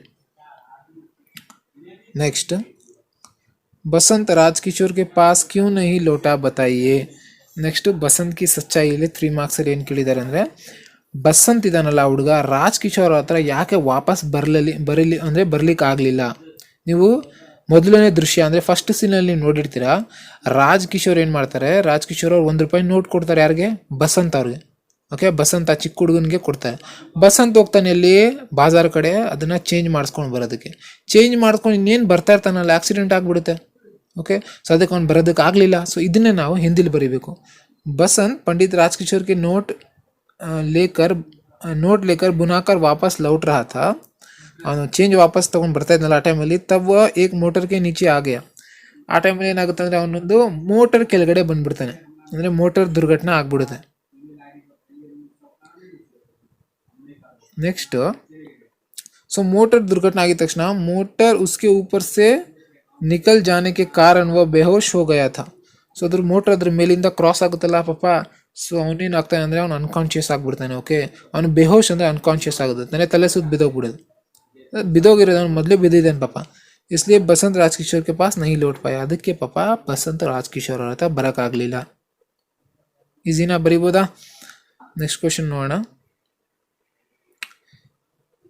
पंडित राजकिशोर जी के मानवीय व्यवहार के बारे में लिखिए. ಇವಾಗ ಪಂಡಿತ್ ರಾಜ್ಕಿಶೋರ್ ಬಗ್ಗೆ ಕೇಳ್ತಾ ಇದ್ದಾರೆ. ಅಂದರೆ ಏನಂದರೆ, ಪಂಡಿತ್ ರಾಜ್ಕಿಶೋರ್ ಅವರ ಮಾನವೀಯ ವ್ಯವಹಾರ, ಮಾನವೀಯತೆ ದೃಷ್ಟಿಯಿಂದ ನೀವು ಅಂದರೆ ಮಾನವೀಯತೆ ದೃಷ್ಟಿಯಿಂದ ಅವ್ರ ವ್ಯವಹಾರ ಅವ್ರ ವ್ಯವಹಾರ ಯಾವ ರೀತಿ ಆಗಿತ್ತು, ಅಂದರೆ ಅವ್ರ ಪರ್ಸ್ನಾಲಿಟಿ ಯಾವ ರೀತಿ ಆಗಿತ್ತು, ಅದ್ರ ಬಗ್ಗೆ ಬರೀರಿ ಅಂತ ಕೇಳ್ತಾ ಇದ್ದಾರೆ. ಸೊ ರಾಜ್ಕಿಶೋರ್ ನಮಗೆ ಗೊತ್ತು, ಮಜ್ದೂರೋಕೆ ನೇತಾ. ಅವರೇನು, ಮಜ್ದೂರ್ ಅವರ ನೇತಾ. ಮಜ್ದೂರ್ ಅವ್ರ ನೇತಾ ಅಂದರೆ ಏನಪ್ಪ, ಮಜ್ದೂರ್ ಅಂದರೆ ಏನು, ಮಜ್ದೂರ್ ಅಂದರೆ ಯಾರು ವರ್ಕರ್ಸ್ ಕೆಲಸ ಮಾಡ್ತಾರಲ್ಲ ಅವರು ಲೀಡರ್ ಇದ್ದಂಗೆ. और वे गरीबों के प्रति हमेशा दया दिखाते थे. ಸೊ ಅವರೇನು, ಗರೀಬೋ ಕೆ ಪ್ರತಿ, ಗರೀಬ್ ಅಂದರೆ ಯಾರು ಬಡವರು ಇದ್ದಾರಲ್ಲ ಅವ್ರ ಪ್ರತಿ ದಯೆ ಭಾವನೆ ತೋರಿಸ್ತಾ ಇದ್ರು. ನೆಕ್ಸ್ಟ್, ಮಾನವೀಯ ದೃಷ್ಟಿ ಸೆ ಅವಶ್ಯಕತಾ ನಾ ಹೋನೆ ಪರ್ ಬಿ ಬಸಂತ್, ಸರ್ ಇಲ್ಲಿ ವಸಂತ್ ಇದೆ, ಮಿಸ್ಟೇಕ್ ಇದು, ಬಸಂತ್ ಮಾಡ್ಕೊಳ್ಳಿ. ಇದು ಬಸಂತ್ ಸೆ ಛಲ್ನಿ, ಅದು ಛನ್ನಿ ಅಂತ ಬರ್ದಿದ್ದೀನಿ, ಛನ್ನಿ ಖರೀದ್ತಾ ಹೈ. ಓಕೆ, ಸೊ ಇಲ್ಲಿ ಮಾನವೀಯ ದೃಷ್ಟಿಯಿಂದ ನೋಡಿ, ಇಲ್ಲಿ ರಾಜ್ಕಿಶೋರ್ ಅವ್ರಿಗೆ ಅದು ಛಲ್ನಿ ಬೇಕಾಗಿರಲ್ಲ. ಲೆಸನಲ್ಲಿ ಗೊತ್ತಾ. ಆದರೂ ಬಸಂತ್ ಅವ್ರ ಮಾತೆಲ್ಲ ಅಂದರೆ ಬಸಂತ್ ಆ ಹುಡುಗನ ಚಿಕ್ಕ ಹುಡುಗನ ಮಾತು ಕೇಳಿ ಅವರು ಮಾನವೀಯತೆ ಅವ್ರು ತೋರಿಸ್ತಾರೆ, ದಯೆ ತೋರಿಸಿ ಅದನ್ನ ಪರ್ಚೇಸ್ ಮಾಡ್ಕೋತಾರೆ. ನೆಕ್ಸ್ಟ್ ಏನಾಗುತ್ತೆ, बसंत के मोटर दुर्घटना होने पर डॉक्टर को बुलाकर उपचार कराते हैं. ಸೊ ಇನ್ನೊಂದು ಕಡೆಯಲ್ಲಿ ಅವ್ರ ಮಾನವೀಯ ವ್ಯವಹಾರ ಎಲ್ಲಿ ಗೊತ್ತಾಗುತ್ತೆ, ಪಟ್ಟಂತ ಬಸಂತ್ ಅವ್ರ ಬಗ್ಗೆ ಅಂದರೆ ಬಸಂತ್ ಹುಡುಗನ ಬಗ್ಗೆ ಗೊತ್ತಾಗುತ್ತೆ ಏನು, ಪಾಪ ಅವನಿಗೆ ಮೋಟರ್ ದುರ್ಘಟನೆ ಆಗಿದೆ ಅಂತ ಅವ್ರ ಪ್ರತಾಪ್ ಬಂದು ಹೇಳಿದ ತಕ್ಷಣ ಇವ್ರಿಗೇನಾಗುತ್ತೆ ಒಂಥರ ದಯ ಭಾವನೆ ಬಂದು ಡಾಕ್ಟರ್ನ ಕರೆಸಿ ಅವರ ಉಪಚಾರ ಅಂದರೆ ಅವ್ನು ಟ್ರೀಟ್ಮೆಂಟ್ ಮಾಡಿಸ್ತಾರೆ. ನೆಕ್ಸ್ಟು ಇನ್ನು ಫರ್ದರ್ ಅವ್ರಿಗೆ ಅದು ಡಾಕ್ಟರ್ ಅಂದರೆ ಇವಾಗ ಬರೀ ಮನೇಲಿ ಎಷ್ಟು ಎಲ್ಲಿವರೆಗೂ ಅವ್ರಿಗೆ ಚಿಕಿತ್ಸೆ ಮಾಡೋದಕ್ಕಾಗುತ್ತೆ ಅವ್ರ ಕೈಯಲ್ಲಿ. ಸೊ ಹೈಯರ್ ಓಕೆ हॉस्पिटल ಅವ್ರಿಗೆ ಶಿಫ್ಟ್ ಮಾಡಬೇಕು. ಸೊ ಆ್ಯಂಬುಲೆನ್ಸ್ ಕರೆಸಿ ಚಿಕಿತ್ಸಾ के लिए अस्पताल ले जाने के लिए भी तैयार होते हैं. ಸೊ ಈ ರೀತಿ ಅವನಿಗೆ ಫರ್ದರ್ ಟ್ರೀಟ್ಮೆಂಟ್ ಮಾಡಿಸೋದಕ್ಕೆ ಅವ್ರು ರೆಡಿ ಆಗ್ತಾರೆ. ಸೊ ಇದರಿಂದ ಏನು ಗೊತ್ತಾಗುತ್ತೆ, ರಾಜ್ಕಿಶೋರ್ ಅವರು ಒಳ್ಳೆಯ ವ್ಯಕ್ತಿ, ಅವರು ಮಾನವೀಯ ವ್ಯಕ್ತಿಯವರು. ಕರೆಕ್ಟಾಗಿ ಕೇಳಿದ್ರೆ ಬರಿಬೋದಾ ನೀವು. ನೆಕ್ಸ್ಟು बसंत ईमानदार लड़का है कैसे, ಅಥವಾ ಇದೇ ಕ್ವಶನ್ ಹೆಂಗೆ ಕೇಳ್ಬೋದು, ಬಸಂತ್ ಸ್ವಾಭಿಮಾನಿ और ईमानदार लड़का था कैसे. ಬಸಂತ್ ಅನ್ನೋ ಹುಡುಗ ಅಷ್ಟು ಬಡವ ಆಗಿದ್ರು ಓಕೆ, ಅವನು ಅನಾಥ ಆಗಿದ್ದಾನೆ, ಬಡವ ಆಗಿದ್ದಾನೆ, ಅವನ ಕೈಲಿ ಹಾಕೊಂಡೋದಕ್ಕೆ ಚಪ್ಪಲಿ ಇಲ್ಲ, ಅವ್ನ ಬಟ್ಟೆ ಹರಿದೋಗಿದೆ, ಆದರೂ ಒಂದು ಒಳ್ಳೆ ಗುಣ ಇದೆ, ಏನದು ಇಮಾನ್ದಾರಿ ಅಂದರೆ ಹಾನೆಸ್ಟಿ. ಸೊ ಅವನು ಈ ಬಸಂತ್ ಅನ್ನೋ ಇಮಾನ್ದಾರ್ ಲಡ್ಕ ಹೆಂಗೆ ನೀವು ಪ್ರೂವ್ ಮಾಡಿ, ಓಕೆ ಪ್ರೂವ್ ಮಾಡಿ ಅಂತ ಕೇಳ್ತಾ ಇದ್ದಾರೆ. ನಾವು ಥಿಯರಮ್ ಮ್ಯಾಕ್ಸಲ್ಲಿ ಥಿಯರಮ್ ಪ್ರೂವ್ ಮಾಡ್ತೇವೆ, ಇಲ್ಲೂ ಅಷ್ಟೇ ಸ್ಟೇಟ್ಮೆಂಟ್ ಕೊಟ್ಟು ಪ್ರೂವ್ ಮಾಡಿ ಅಂತ ಹೇಳ್ತಾ ಇದ್ದಾರೆ. ಅಥವಾ ಅವನೊಬ್ಬ ಸ್ವಾಭಿಮಾನಿ. ಓಕೆ, ಸೊ ಇಲ್ಲಿ ಎರಡನ್ನ ಹೆಂಗೆ ಪ್ರೂವ್ ಮಾಡ್ಬೋದು ಅಂದರೆ ನೋಡಿ, बसंत छलनी दिया सलाई और बटन बेचकर मेहनत करके अपना पेट पालता था. ಬಸಂತ್ ಈ ಹುಡುಗ ಇದ್ದಾನೆ, ಅವನು ಛಲ್ನಿ, ದಿಯಾ ಸಲಾಯಿ, ಬಟನ್ ಈ 3 ಐಟಮ್ಸ್ನ ಮಾರಿ ಅವನೇನು ಮಾಡ್ತಾ ಇದ್ದಾನೆ, ಮೆಹನತ್ ಕರ್ಕೆ. ಅವನು ಇವಾಗ ನೋಡಿ ಬಸಂತ ನೀವು ಒಂದು ಆ್ಯಂಗಲ್ನಿಂದ ನೋಡಿ, ಒಂದು ತುಂಬ ಚೆನ್ನಾಗಿದೆ ಈ ಸ್ಟೋರಿ. ಬಸಂತ್ ಅವನೇನಾಗಿರ್ತಾನೆ, ಅವ್ನು ಬಡವಾಗಿದ್ದಾನೆ, ಅವನ ಅನಾಥ ಮಗು, ಅವ್ನಿಗೆ ಯಾರೂ ಇಲ್ಲ ಪಾಪ. ಅವನ ತಮ್ಮನ ಅವನು ಏನು ಮಾಡಬೇಕು, ಅವನ ತಮ್ಮ ಪ್ರತಾಪ್ ಅವ್ನು ಟೇಕ್ ಕೇರ್ ಮಾಡ್ಕೋಬೇಕು. ಅವನೇನಾದ್ರೂ ಬೆಳಗ್ಗೆಯಿಂದ ಏನು ಐಟಮ್ ಸೇಲ್ ಮಾಡಿಲ್ಲ ಅಂದರೆ ಅವನಿಗೆ ದುಡ್ಡು ಸಿಗಲ್ಲ ಅಂದರೆ ಅವರು ರಾತ್ರಿ ಹಂಗೆ ಊಟ ತಿಲ್ದಲ್ಲೇ ಮಲ್ಕೋಬೇಕು, ಅವ್ರು ಯಾರು ನೋಡ್ಕೊಡೋರೇ ಇಲ್ಲ. ಆದರೆ ಬಸಂತ್ ಅಳ್ತಾ ಇಲ್ಲ. ಕೆಲವು ನೋಡಿರ್ತೀರ ಲೈಫಲ್ಲಿ ಈ ರೀತಿ ಕಂಡೀಷನ್ ಆದರೆ ಭಿಕ್ಷೆ ಬಿಡೋ ಸ್ಟಾರ್ಟ್ ಮಾಡಿಬಿಡ್ತಾರೆ. ನೀವು ಎಲ್ಲಾದರೂ ಸಿಗ್ನಲ್ಗಳಲ್ಲಿ ನೋಡಿ ಎಲ್ಲಾದರೂ ಸ್ಟಾಪ್ ಆದರೆ ನೀವು ದುಡ್ಡು ಕೊಡದೇವ್ರಿ ಅದನ್ನೆಲ್ಲ ಅಬ್ಸರ್ವ್ ಮಾಡಿಯಪ್ಪ, ಅದನ್ನೆಲ್ಲ ನಿಮ್ಗೆ ಅರ್ಥ ಆಗುತ್ತೆ.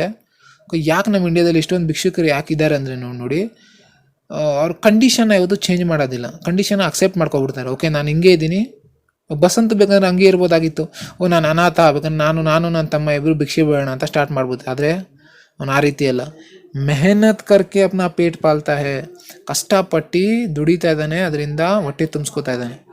ಛಲ್ನಿ ಬೇಚೆ ಬಿನಾ ಪೈಸಾ ಲೇನಾ ವ ಭೀಕ್ ಸಮಸ್ತಾ ಹೇ. ಇನ್ನೊಂದು ಸೀನಲ್ಲಿ ಹೆಂಗೆ ಗೊತ್ತಾಗುತ್ತೆ ಅವ್ರು ಸ್ವಾಭಿಮಾನಿ, ಅವನೇನು ತುಂಬ ಸ್ವಾಭಿಮಾನಿ ಅಂತ ಹೆಂಗೆ ಗೊತ್ತಾಗುತ್ತೆ ಅಂದರೆ, ಒಂದು ಸೀನಲ್ಲಿ ರಾಜ್ಕಿಶೋರ್ ಅವ್ರು ಏನು ಕೇಳ್ತಾರೆ ಅಂದರೆ, ನಾನು ಈ ಛಲ್ನಿ ತೊಗೊಳಲ್ಲಪ್ಪ, ನನಗೆ ಅದು ಅವಶ್ಯಕತೆ ಇಲ್ಲ, ಆದರೆ ಇದನ್ನು ನೀನು ಮಾರಿದ್ರೆ ನಿನಗೆ 2 ಪೈಸೆ ಲಾಭ ಆಗುತ್ತಲ್ಲ, ಆ 2 ಪೈಸೆ ನಾನು ನಿಮಗೆ ಫ್ರೀಯಾಗಿ ಕೊಡ್ತೀನಿ, ನೀನು ತಗೋ ಅಂತ ಕೊಡ್ತಾರೆ. ಆದರೆ ಅವ್ನು ಸ್ವಾಭಿಮಾನಿ ಬಸಂತ್ ಅವನೇನು ಹೇಳ್ತಾನೆ, ನಾನು ತಗೊಳ್ಳಲ್ಲ ಸರ್, ಅದು ಭಿಕ್ಷೆ ಇದ್ದಂಗೆ, ನನಗೆ ಭಿಕ್ಷೆ ಬೇಡ, ನೀವು ಛಲ್ನಿ ತೊಗೊಳಿಬೇಕಂದ್ರೆ ದುಡ್ಡು ಕೊಡಿ, ಆದರೆ ನನಗೆ ಭಿಕ್ಷೆ ಬೇಡ ಅಂತ ಹೇಳ್ತಾರೆ. ನೋಡಿ ಎಂಥ ಕ್ಯಾರೆಕ್ಟರ್. घायल स्थिति में वह होश आने पर पंडित राजकिशोर के पैसे अपने भाई प्रताप के हाथों भिजवाता है. ನೆಕ್ಸ್ಟ್ ಇಮಾನ್ದಾರಿ ಎಲ್ಲಿ ಗೊತ್ತಾಗುತ್ತಂದರೆ, ಅವನಿಗೆ ಅವನು ಮೋಟ್ರ್ ಆಕ್ಸಿಡೆಂಟ್ ಆಗಿ ಅವ್ನು ಬಿದ್ದಿರ್ತಾನಲ್ಲ ಮನೆಯಲ್ಲಿ, ಆ ಟೈಮಲ್ಲಿ ಅವನಿಗೆ ಈ ಹೋಶ್ ಬರುತ್ತೆ. ಹೋಶ್ ಅಂದರೆ ಕಾನ್ಷಿಯಸ್ನೆಸ್ ಬರೋದು.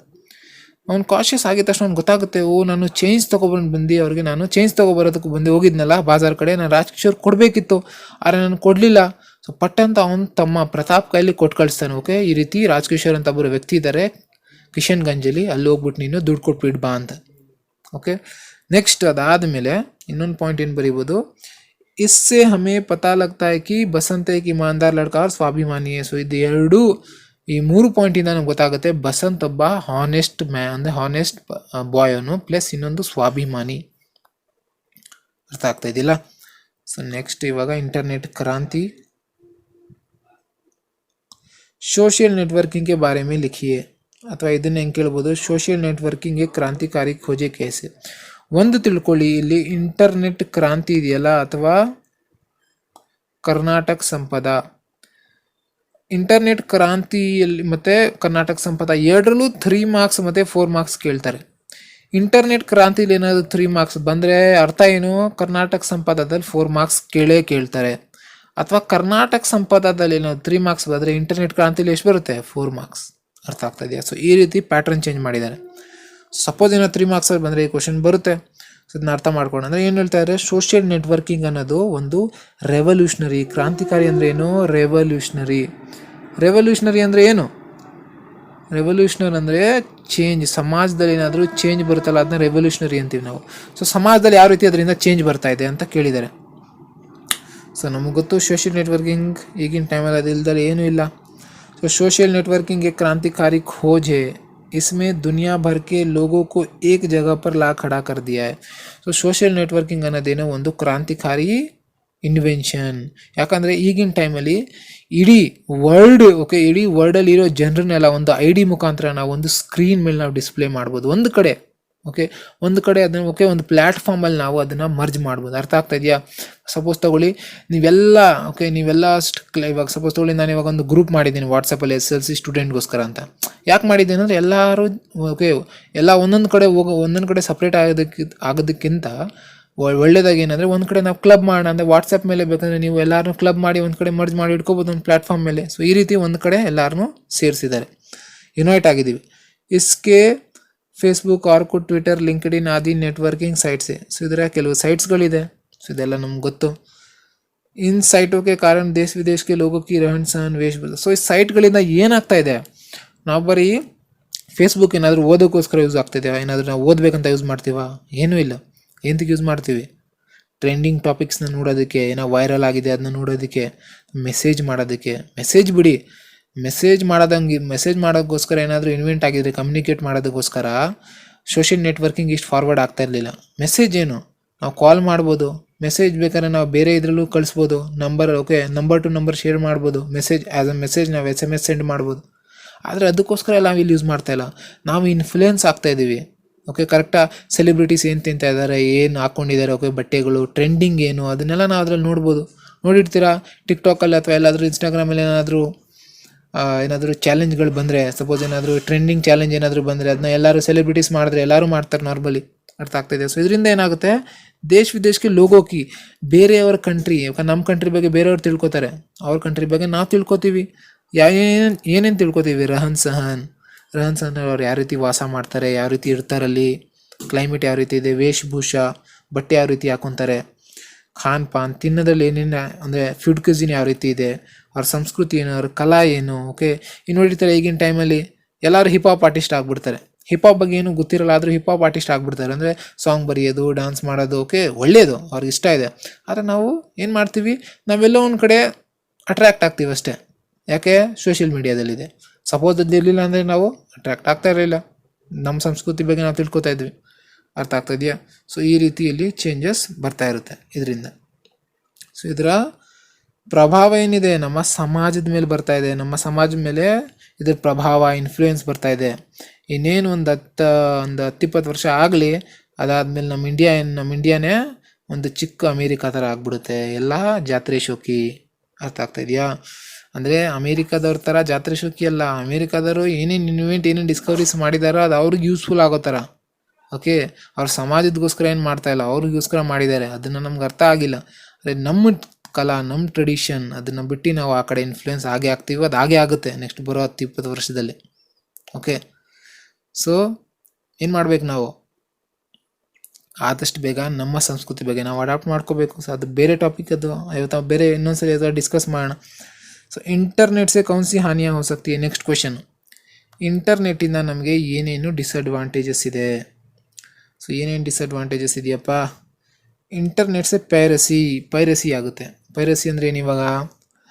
ಪೈರಸಿ ಅಂದರೆ ನಾವು ವಿತೌಟ್ ಎನಿ, ಅಂದರೆ ಯಾರೊಬ್ಬ ಪರ್ಸನ್ದು ಏನೋ ಒಂದು ಕಂಟೆಂಟ್ ಇದೆ, ಅವ್ರು ವಿತೌಟ್ ಪರ್ಮಿಷನ್ ಅವ್ರ ಕಂಟೆಂಟ್ನ ನಾವು ಏನು ಮಾಡೋದು, ಕಾಪಿ ಮಾಡಿ ಮಾರಾಟ ಮಾಡೋದು. ಮೂವೀಸ್ನ ನೋಡಿರ್ತೀರಾ, ಮೊದಲಿನ ಟೈಮಲ್ಲಿ ನೋಡಿರ್ತೀರಾ.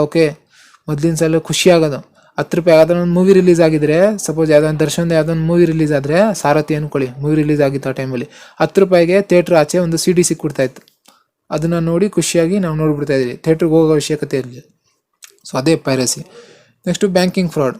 ಸೊ ಈಗಿನ ಟೈಮಲ್ಲಿ ಬ್ಯಾಂಕಿಂಗ್ ಫ್ರಾಡ್ ತುಂಬಾ ಆಗ್ತಾ ಇದೆ.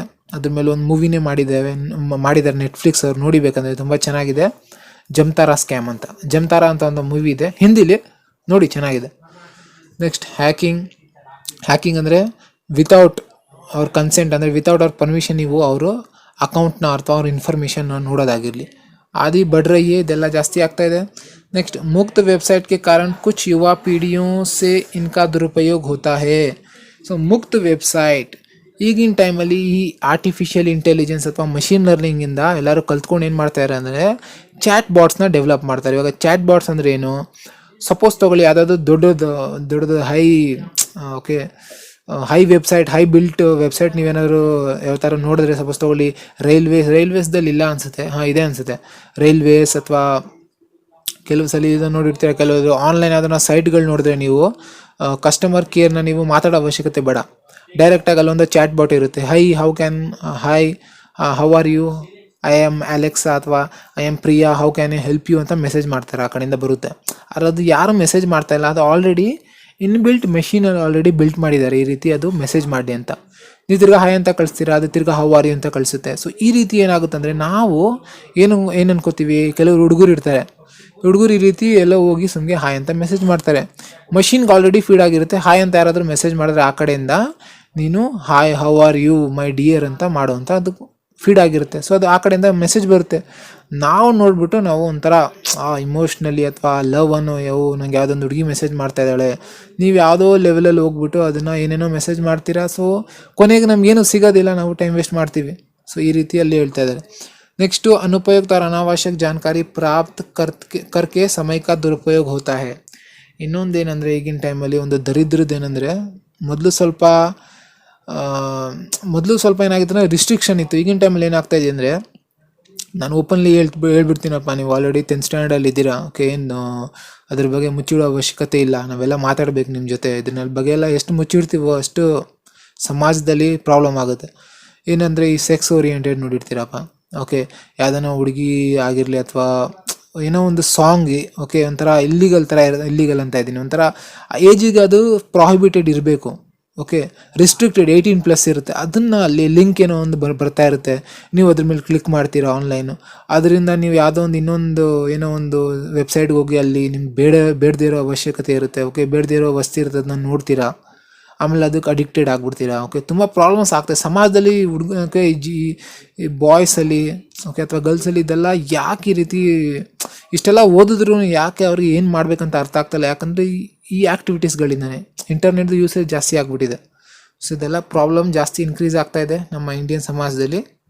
ಅದಕ್ಕೆ ಇದನ್ನ ನಾವು ಅವಾಯ್ಡ್ ಮಾಡಬೇಕು. ಸೊ ಇದು ಡಿಸಅಡ್ವಾಂಟೇಜಸ್.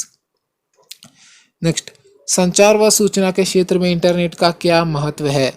ಸೊ ಸಂಚಾರ ಮತ್ತು ಈ ಇನ್ಫಾರ್ಮೇಷನ್ ಮತ್ತು ಕಮ್ಯುನಿಕೇಷನ್ ಇದೆಯಲ್ಲ, ಓಕೆ, ಇನ್ಫಾರ್ಮೇಷನ್ ಆಗಿಲ್ಲ ಅಥವಾ ಕಮ್ಯುನಿಕೇಷನ್ ಫೀಲ್ಡಲ್ಲಿ ಇಂಟರ್ನೆಟ್ ಇಂಪಾರ್ಟೆನ್ಸ್ ಏನಿದೆ ಅಂತ ಹೇಳ್ತಾರೆ. ಇಂಟರ್ನೆಟ್ದು ಯಾವ ರೀತಿ ಇಂಪಾರ್ಟೆನ್ಸ್ ಇದೆ, ತುಂಬ ಇಂಪಾರ್ಟೆನ್ಸ್ ಇದೆ. ಏನೇನು, ಸಂಚಾರ व सूचना आदि क्षेत्रों में इंटरनेट आधुनिक जीवन शैली एक महत्वपूर्ण अंग बन गया. ಯಾವ ರೀತಿ ಇಂಪಾರ್ಟೆಂಟ್ ಅಂದರೆ ಅದೊಂದು ಪ್ರಾಮಿನೆಂಟ್ ಏನಾಗ್ಬಿಟ್ಟಿದೆ, ಮಹತ್ವಪೂರ್ಣ ಪಾರ್ಟ್ ಆಗಿಬಿಟ್ಟಿದೆ ನಮ್ಮ ಲೈಫ್ದು. ನೀವೇ ನೋಡಿ, ಈಗಿನ ಟೈಮಲ್ಲಿ ನಮಗೆ ಇಂಟರ್ನೆಟ್ ಇಲ್ಲ ಅಂದರೆ ನಮಗೊಂದು ರೀತಿ ಬದುಕೋ, ಓಕೆ, ನಮ್ಮ ಲೈಫ್ ಸ್ಟಾಪ್ ಆಗಿಬಿಡುತ್ತೆ.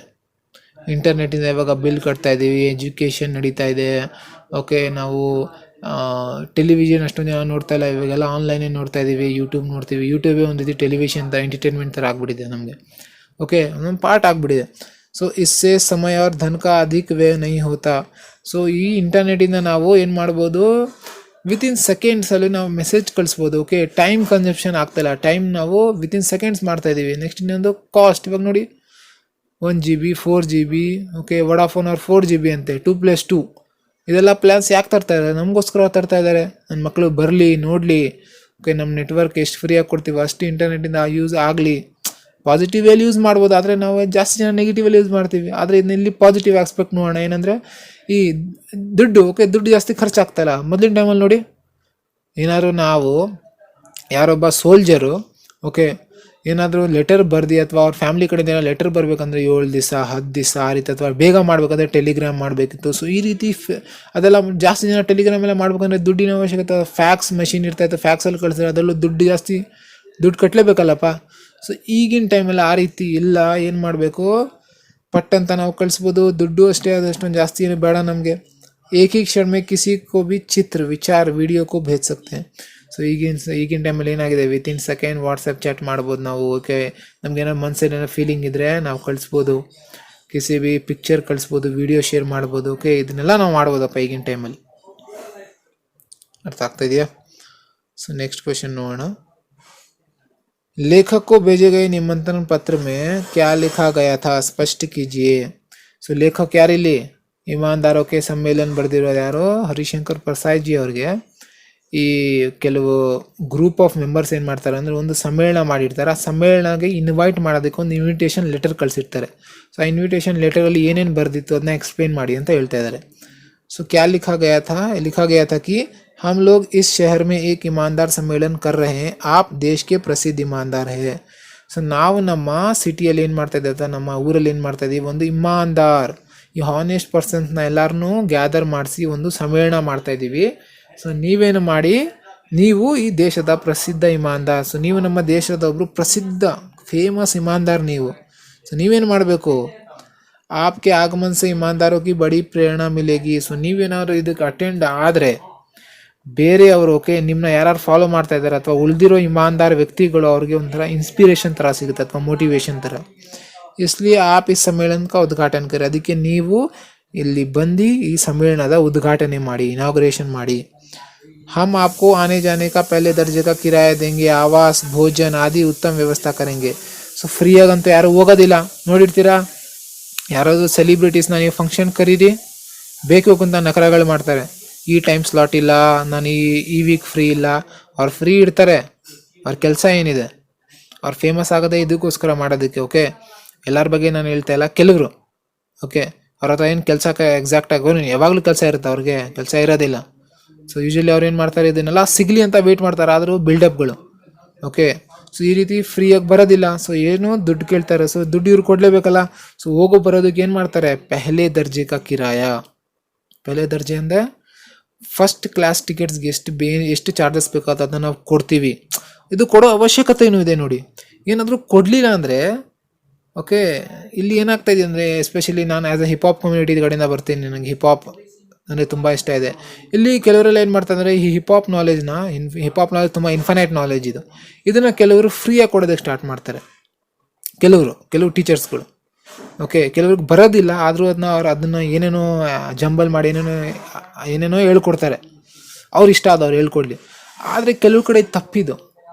ಓಕೆ, ಅದು ಟೀಚರ್ ಅಂದ್ಕೊಳ್ಳಿ, ಸಪೋಸ್ ಯಾವುದು ನನ್ನ ಹಿಂದಿ ಟೀಚರೇ ನಿಮ್ಗೇನಾದ್ರು ಫ್ರೀಯಾಗಿ ಹೇಳ್ಕೊಡೋಕೆ ಸ್ಟಾರ್ಟ್ ಮಾಡಿದ್ರೆ, ಕೆಲವು ಸ್ಟೂಡೆಂಟ್ಸ್ ಏನು ಮಾಡ್ತಾರೆ ಅಂದರೆ, ಇನ್ನು ಫ್ರೀಯಾಗಿ ಹೇಳ್ಕೊಡ್ತಾನೆ ಅಂತ ಅಟೆಂಡ್ ಆಗಲ್ಲ. ಓಕೆ, ಅಥವಾ ಅಷ್ಟೊಂದು ರೆಸ್ಪೆಕ್ಟ್ ಮನಸ್ಸಲ್ಲಿ ಏನೋ ಅಷ್ಟೊಂದು ರೆಸ್ಪೆಕ್ಟ್ ಇಟ್ಕೊಳಲ್ಲ. ಅದೇ ನಾನು ದುಡ್ಡು ಕೊಟ್ಟು ನಿಮ್ಮ ಹತ್ರ ಬನ್ನಿ, ಓಕೆ, ದುಡ್ಡು ನಿಮ್ಮ ಹತ್ರ ಕರೆಕ್ಟಾಗಿ ಜಾಸ್ತಿ ದುಡ್ಡೇನೋ ಕೇಳಿದ್ರೆ, ಸೊ ನೀವು ರೆಗ್ಯುಲರಾಗಿ ಬರ್ತೀರಾ, ರೆಗ್ಯುಲರಾಗಿ ನಾನು ಪಾಠ ಕೇಳ್ತೀರಾ, ಮಿಸ್ ಮಾಡಲ್ಲ, ದುಡ್ಡು ಕೊಟ್ಟಿದ್ದೀರಾ ಅಂತ. ಸೊ ಇಲ್ಲೂ ಅಷ್ಟೇ. ಸೊ ಈ ರೀತಿ ಇವರು ದುಡ್ಡು ಕೊಟ್ಟು ಅವ್ರಿಗೆ ಕರ್ಸ್ಕೋತಾರೆ. ನೆಕ್ಸ್ಟು ಸ್ಟೇ ಆಗಿರಲಿ, ಆವಾಸ್, ಇರೋದಕ್ಕೆ ಪ್ಲೇಸು, ತಿನ್ನೋದಕ್ಕೆ, ಇದನ್ನೆಲ್ಲ ಫಸ್ಟ್ ಕ್ಲಾಸಾಗಿ ಅವ್ರು ಅರೇಂಜ್ ಮಾಡಿಕೊಡ್ತೀನಿ ಅಂತ ಹೇಳಿರ್ತಾರೆ.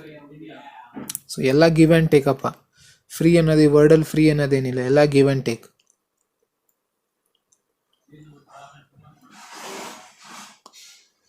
सो लेखक ने कमरा छोड़कर जाने का निर्णय क्यों लिया, कारण बताइए. ಸೊ ಲೇಖಕ ಹರಿಶಂಕರ್ ಪ್ರಸಾದ್ ಜಿ ಅವರು ಕಮರಾ ಅವ್ರ ರೂಮ್ನ ಬಿಟ್ಟು ಬೇಗ ಅಲ್ಲಿಂದ ಹೊರಡೋದಕ್ಕೆ ಯಾಕೆ ರೆಡಿ ಆದರು, ಯಾಕೆ ಅವರು ಡಿಸಿಷನ್ ತಗೊಂಡ್ರು ಅಲ್ಲಿಂದ ಬೇಗನೆ ಓಡೋಗೋಣ ಅಂತ. ಯಾಕಂದರೆ ಸಮ್ಮೇಳನ ಮೇಲೆ ಲೇಖಕ್ಕೆ ಸಭಿ ಸಾಮಾನು ಚೋರಿ ಹೋಗೈತೆ. ನಿಮ್ಗೆ ಗೊತ್ತು, ಆ ಸಮ್ಮೇಳನದಲ್ಲಿ ಅವರು ಆ್ಯಸ್ ಅ ಚೀಫ್ ಗೆಸ್ಟ್ ಬಂದಿರ್ತಾರೆ. ಆದರೆ ಅವತ್ತಿಂದ ಅವರೆಲ್ಲ ಐಟಮ್ಸ್ಗಳು ಕಳ್ತನ ಆಗ್ತಾ ಇರುತ್ತೆ. ಅವ್ರ ಚಪ್ಪಲಿ ಕಳ್ತನ ಆಗುತ್ತೆ, ಅವ್ರ ಮಲ್ಗೋ ಬ್ಲ್ಯಾಂಕೆಟ್ಸ್ ಕಳ್ತನ ಆಗ್ಬಿಡುತ್ತೆ, ಅವರ ಕೂಲಿಂಗ್ ಗ್ಲಾಸ್ ಕಳ್ತನ ಮಾಡಿಬಿಡ್ತಾರೆ. ಅರ್ಥ ಆಗ್ತಾ ಇದೆಯಾ? ಸೊ ಈ ರೀತಿ ಎಲ್ಲ ಐಟಮ್ಗಳು ಕಳ್ತನ ಆಗ್ತಾ ಇರುತ್ತೆ. ಸೊ ಇವ್ರಿಗೆ ಎಲ್ಲ ಐಟಮ್ಸ್ಗಳು ಕಳ್ತನ ಆದಮೇಲೆ ಒಂಥರ ಬೇಜಾರಾಗ್ಬಿಡುತ್ತೆ. ತಾಲಾ ತಕ್ ಚುರಾಲಿಯಾ ಗಯ. ಅವರು ರೂಮಲ್ಲಿ ಅವ್ರ ರೂಮ್ಗೋಸ್ಕರ ಅವ್ರ ರೂಮ್ ಏನು ಅಲಾಟ್ ಮಾಡಿರ್ತಾರಲ್ಲ, ಅದಕ್ಕೆ ಲಾಕ್ ಹಾಕ್ಬೇಕಾಗುತ್ತೆ. ಲಾಸ್ಟ್ ಡೇ ಲಾಕ್ ಹಾಕ್ಬೇಕಂತ ಲಾಕ್ ಹುಡುಕ್ತಾರಲ್ಲ, ಲಾಕ್ನು ಯಾರು ಎತ್ಬಿಟ್ಟಿರ್ತಾರೆ. ನಮ್ಮ ಮಕ್ಕಳು ಅಷ್ಟೊಂದು ಕಳ್ಳನ ಮಕ್ಕಳಲ್ಲಿ ಇರ್ತಾರೆ.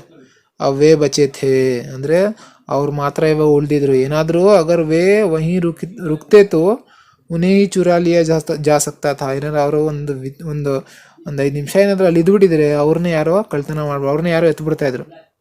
ಅರ್ಥ ಆಗ್ತಾ ಇದೆಯಾ? ಸೊ ಯಹ ಸೋಚ್ಕರ್.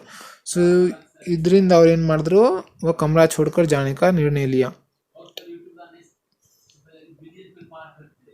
ನೆಕ್ಸ್ಟ್, ಸಮಯ ಕಾ ಸದುಪಯೋಗ ಕ್ಯಾಸೆ ಕರ್ನಾ ಚಾಹಿಯೆ. ಸೊ ಈ ಕ್ವೆಶನ್ ನಿಮಗೆ ಗೊತ್ತು, ನಾನು 2 ಮಾರ್ಕ್ಸಲ್ಲೂ ಡಿಸ್ಕಸ್ ಮಾಡಿದ್ದೆ. ಅಂದರೆ ಏನರ್ಥ, ಇದು 2 ಮಾರ್ಕ್ಸಲ್ಲೂ ಬರ್ಬೋದು ಅಥವಾ 3 ಮಾರ್ಕ್ಸಲ್ಲೂ ಬರ್ಬೋದು. समय का महत्व क्या है अथवा समय के आधार पर कविता के आधार पर स्ಪಷ್ಟ कीजिए. ಅಂದರೆ ಟೈಮ್ನ ನಾವು ಯಾವ ರೀತಿ ಎಫಿಷಿಯೆಂಟ್ ವೇಲಿ ಯೂಸ್ ಮಾಡ್ಕೋಬೋದು, ಸದುಪಯೋಗ ಅಥವಾ ಟೈಮ್ನ ಮಹತ್ವ ಬಗ್ಗೆ ಇಂಪಾರ್ಟೆನ್ಸ್ ಬಗ್ಗೆ ಬರೀರಿ. ಸೊ 2 ಕ್ವಶನ್ ಒಂದೇ ಆನ್ಸರ್ ಅಪ್ಪ, 3 ಮಾರ್ಕ್ಸ್. ಏನು ಸಮಯ ಅನುಮೋಲ್ ಹೇ, ಸಮಯ ಅನ್ನೋದು ಅನ್ಮೋಲ್ ಒಂಥರ ಪ್ರೆಷಿಯಸ್. ಯಾಕೆ ಈಶ್ವರ್ ಕಾ ದಿಯಾ ಹುವಾ ಮನುಷ್ಯ ಕೋ ಪ್ರಾಪ್ತ ಅನುಪಮ್ ಧನ್ ಹೇ. ಸೊ ದೇವ್ರು ಕೊಟ್ಟಿರೋ ಇದು ಒಂದು ಅನುಪಮ್ ಧನ್. ಓಕೆ, ಅನುಪಮ್ ಧನ್ ಅಂದರೆ ನೋಡಿಯಪ್ಪ ಟೈಮಲ್ಲೇ. ಓಕೆ, ಈ ಟೈಮಲ್ಲೇ ನಾವು ನಮ್ಮ ಟೈಮ್ ಫ್ರೇಮ್ ಏನು, ಚಿಕ್ಕ ವಯಸ್ಸಲ್ಲಿ ಒಂದು ಚೈಲ್ಡ್ಹುಡಲ್ಲಿ ಒಂದು ಮೆಮೊರೀಸ್ ಇರುತ್ತೆ, ಟೀನೇಜಲ್ಲಿ ಒಂದು ನಮ್ಮ ಮೆಮೊರೀಸ್ ಇರುತ್ತೆ. ಟೀನ್ ಏಜಲ್ಲಿ ಪ್ಲಸ್ ಅಡಲ್ಟಲ್ಲಿ ನಾವೆಲ್ಲ ಕಲಿತೀವಿ, ಬ್ಯಾಕ್ವರ್ಡ್ ಹೋಗ್ತೀವಿ, ತಿರ್ಗಾ ನಾವು ಚೈಲ್ಡ್ಹುಡ್ಗೆ ಹೋಗ್ತೀವಿ. ನಿಮ್ಗೆ ಗೊತ್ತಿರುತ್ತೆ ನೀವು, ಅಥವಾ ಕೆಲವ್ರಿಗೆ ಗೊತ್ತಾಗುತ್ತೆ, ಅಥವಾ ಯಾರು ರಿಲೇಟ್ ಮಾಡ್ಕೋತಾರೆ ಅವ್ರಿಗೆ ಅರ್ಥ ಆಗ್ತಾ ಇರುತ್ತೆ. ಚೈಲ್ಡ್ಹುಡಲ್ಲಿ ಏನು ಮೆಮೊರೀಸ್ ಇರುತ್ತೋ ತಿರ್ಗಾ ನಾವು ಅಡಲ್ಟ್ ಆದಮೇಲೆ ತಿರ್ಗಾ ಬ್ಯಾಕ್ ಬರ್ತೀವಿ ನಾವು. ಓಕೆ, ತಿರ್ಗಾ ಸರ್ಕಲ್ ಕಂಪ್ಲೀಟ್ ಆಗುತ್ತೆ ಲಾಸ್ಟಲ್ಲಿ. ಓಕೆ, ಸೊ ಟೈಮ್ ಫ್ರೇಮ್ ಏನಿರುತ್ತೆ, ನಾವು ಡೆತ್ಗೆ ಹೋಗ್ತೀವಿ, ಸತ್ತೋಗ್ತೀನಿ, ತೀರ್ಕೋತೀವಿ. ಸೊ ಟೈಮ್ ಫ್ರೇಮ್ ಓಕೆ ಇದೇನಿದೆ ಇದೆಲ್ಲ ಮೆಮೊರೀಸ್ ಒಂಥರ. ಓಕೆ, ಸೊ ಇದು ದೇವ್ರು ಕೊಟ್ಟಿರೋ ಅನುಪಮ್ ಧನ ಇದು. ಕಾಮ್ ಕರ್ನೆ ಕೆ ಲಿಯೆ ಪ್ರಾಪ್ತ ಅವಸರ್ ಕೋ ವ್ಯರ್ಥ ನಹೀ ಜಾನೆ ದೇನಾ ಚಾಹಿಯೆ. ನಮಗೆ ಈ ಟೈಮ್ ಫ್ರೇಮಲ್ಲಿ ಏನೇನು ಆಪರ್ಚುನಿಟಿ ಸಿಗುತ್ತೋ ನಮಗೆ ಎಕ್ಸ್ಪೀರಿಯನ್ಸ್ ಮಾಡ್ಕೊಳೋದಕ್ಕೆ ನಮ್ಮ ಬಗ್ಗೆ, ಅದನ್ನ ಯಾವತ್ತೂ ಬಿಡಬಾರ್ದು. ಅದಕ್ಕೆ ಹೇಳ್ತಾರಲ್ಲ ಸ್ವಾಮಿ ವಿವೇಕಾನಂದ ಅವರು, ನಿಮಗೆ ಎಲ್ಲೆಲ್ಲಿ ಫಿಯರ್, ಓಕೆ ಎಲ್ಲೆಲ್ಲಿ ಭಯ ಅನಿಸುತ್ತೋ ಏನೇನಲ್ಲಿ, ಓಕೆ ಏನೇನು ನಿಮ್ಗೆ ಯಾವ ಮೂಮೆಂಟಲ್ಲಿ ಭಯ ಅನಿಸುತ್ತೋ ಅದನ್ನೇ ಮಾಡಿ, ಫಿಯರ್ಲೆಸ್. ಓಕೆ, ಸೊ ನಾವು ಸ್ವಾಮಿ ವಿವೇಕಾನಂದ ಅವರು ಒಂದೇ ಮಾತು ಹೇಳೋದೇನು, ಫಿಯರ್ಲೆಸ್ನೆಸ್ ಆಗೋದಂದರೆ ಈ ಫಿಯರ್ ಅದನ್ನು ಎಲಿಮಿನೇಟ್ ಮಾಡ್ಬೇಕು ನಮ್ಮ ಲೈಫಿಂದ. ಓಕೆ, ಸೊ ಅಂದರೆ ಹಿಂಗೆ ಏನೇನು ಅಪಾರ್ಚುನಿಟಿ ಸಿಗುತ್ತೋ ಭಯ ಪಡಬಾರ್ದು. ಓಕೆ, ನನ್ನ ಕೈಲಿ ಆಗಲ್ಲ, ಅದು ಇದು ಮಾಡಬೇಕು, ಸಿಕ್ಕಿದೆ ಇಷ್ಟ ಇದ್ರೆ ಮಾಡಿ, ಆ ರೀತಿ. आलस्य और बहाना बनाना छोड़कर स्वयं पर विश्वास रखते हुए अपने काम को पूरी लगन से करना चाहिए. ಈ ಲೇಜಿನೆಸ್ಸು, ಓಕೆ ಎಕ್ಸ್ಕ್ಯೂಸ್ ಕೊಡೋದು, ಇದನ್ನೆಲ್ಲ ಬಿಟ್ಟು ನಾವೇನು ಮಾಡಬೇಕು, ನಮ್ಮನ ಮೇಲೆ ನಾವು ಸೆಲ್ಫ್ ಬಿಲೀವ್ ಬಿಟ್ಟು ನಮ್ಗೇನು ಸರಿ ಅನಿಸುತ್ತೋ ಆ ಡೈರೆಕ್ಷನಲ್ಲಿ ನಾವು ಮುಂದೆ ಹೋಗಬೇಕು. 100% ಎಫರ್ಟ್ ಹಾಕಿ.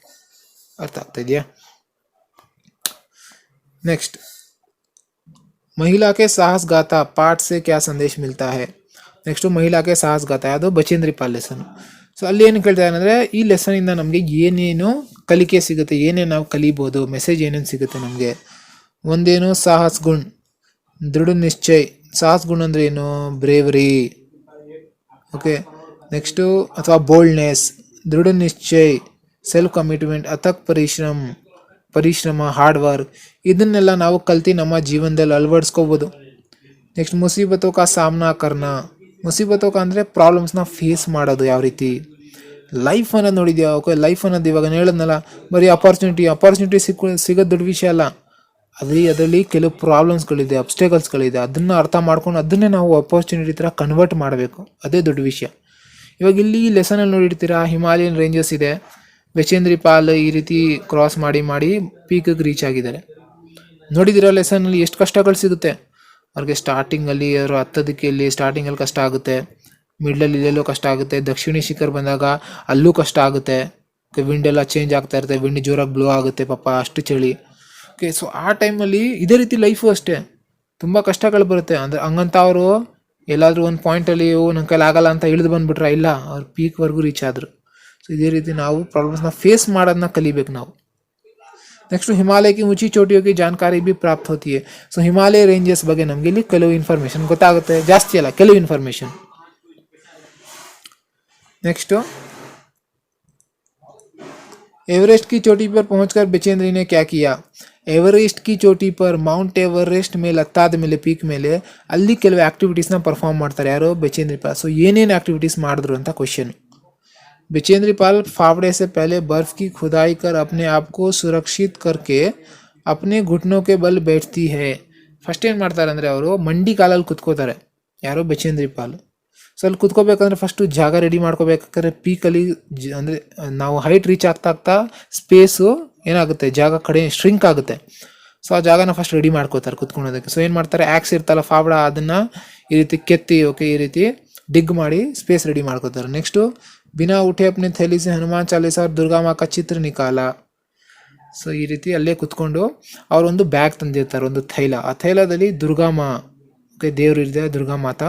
ಸೊ ದುರ್ಗಾ ಮಾತಾ ಮತ್ತು ಹನುಮಾನ್ ಚಾಲೀಸ ಅಂದರೆ ಎಲ್ಲಿ ಯಾರ್ಯಾರು ಬೋಲ್ಡ್ ಆಗಿರ್ತಾರಲ್ಲ, ಅಂದರೆ ಅವ್ರಿಗೆ ಯಾರ್ಯಾರು ಭಯ ಅನ್ಸೋದಿಲ್ಲ ಲೈಫಲ್ಲಿ, ತುಂಬ ಬೋಲ್ಡ್ ಆಗಿರ್ತಾರೆ, ಅವರೆಲ್ಲ ಹನುಮಾನ್ಜಿಯವ್ರ ಭಕ್ತರು.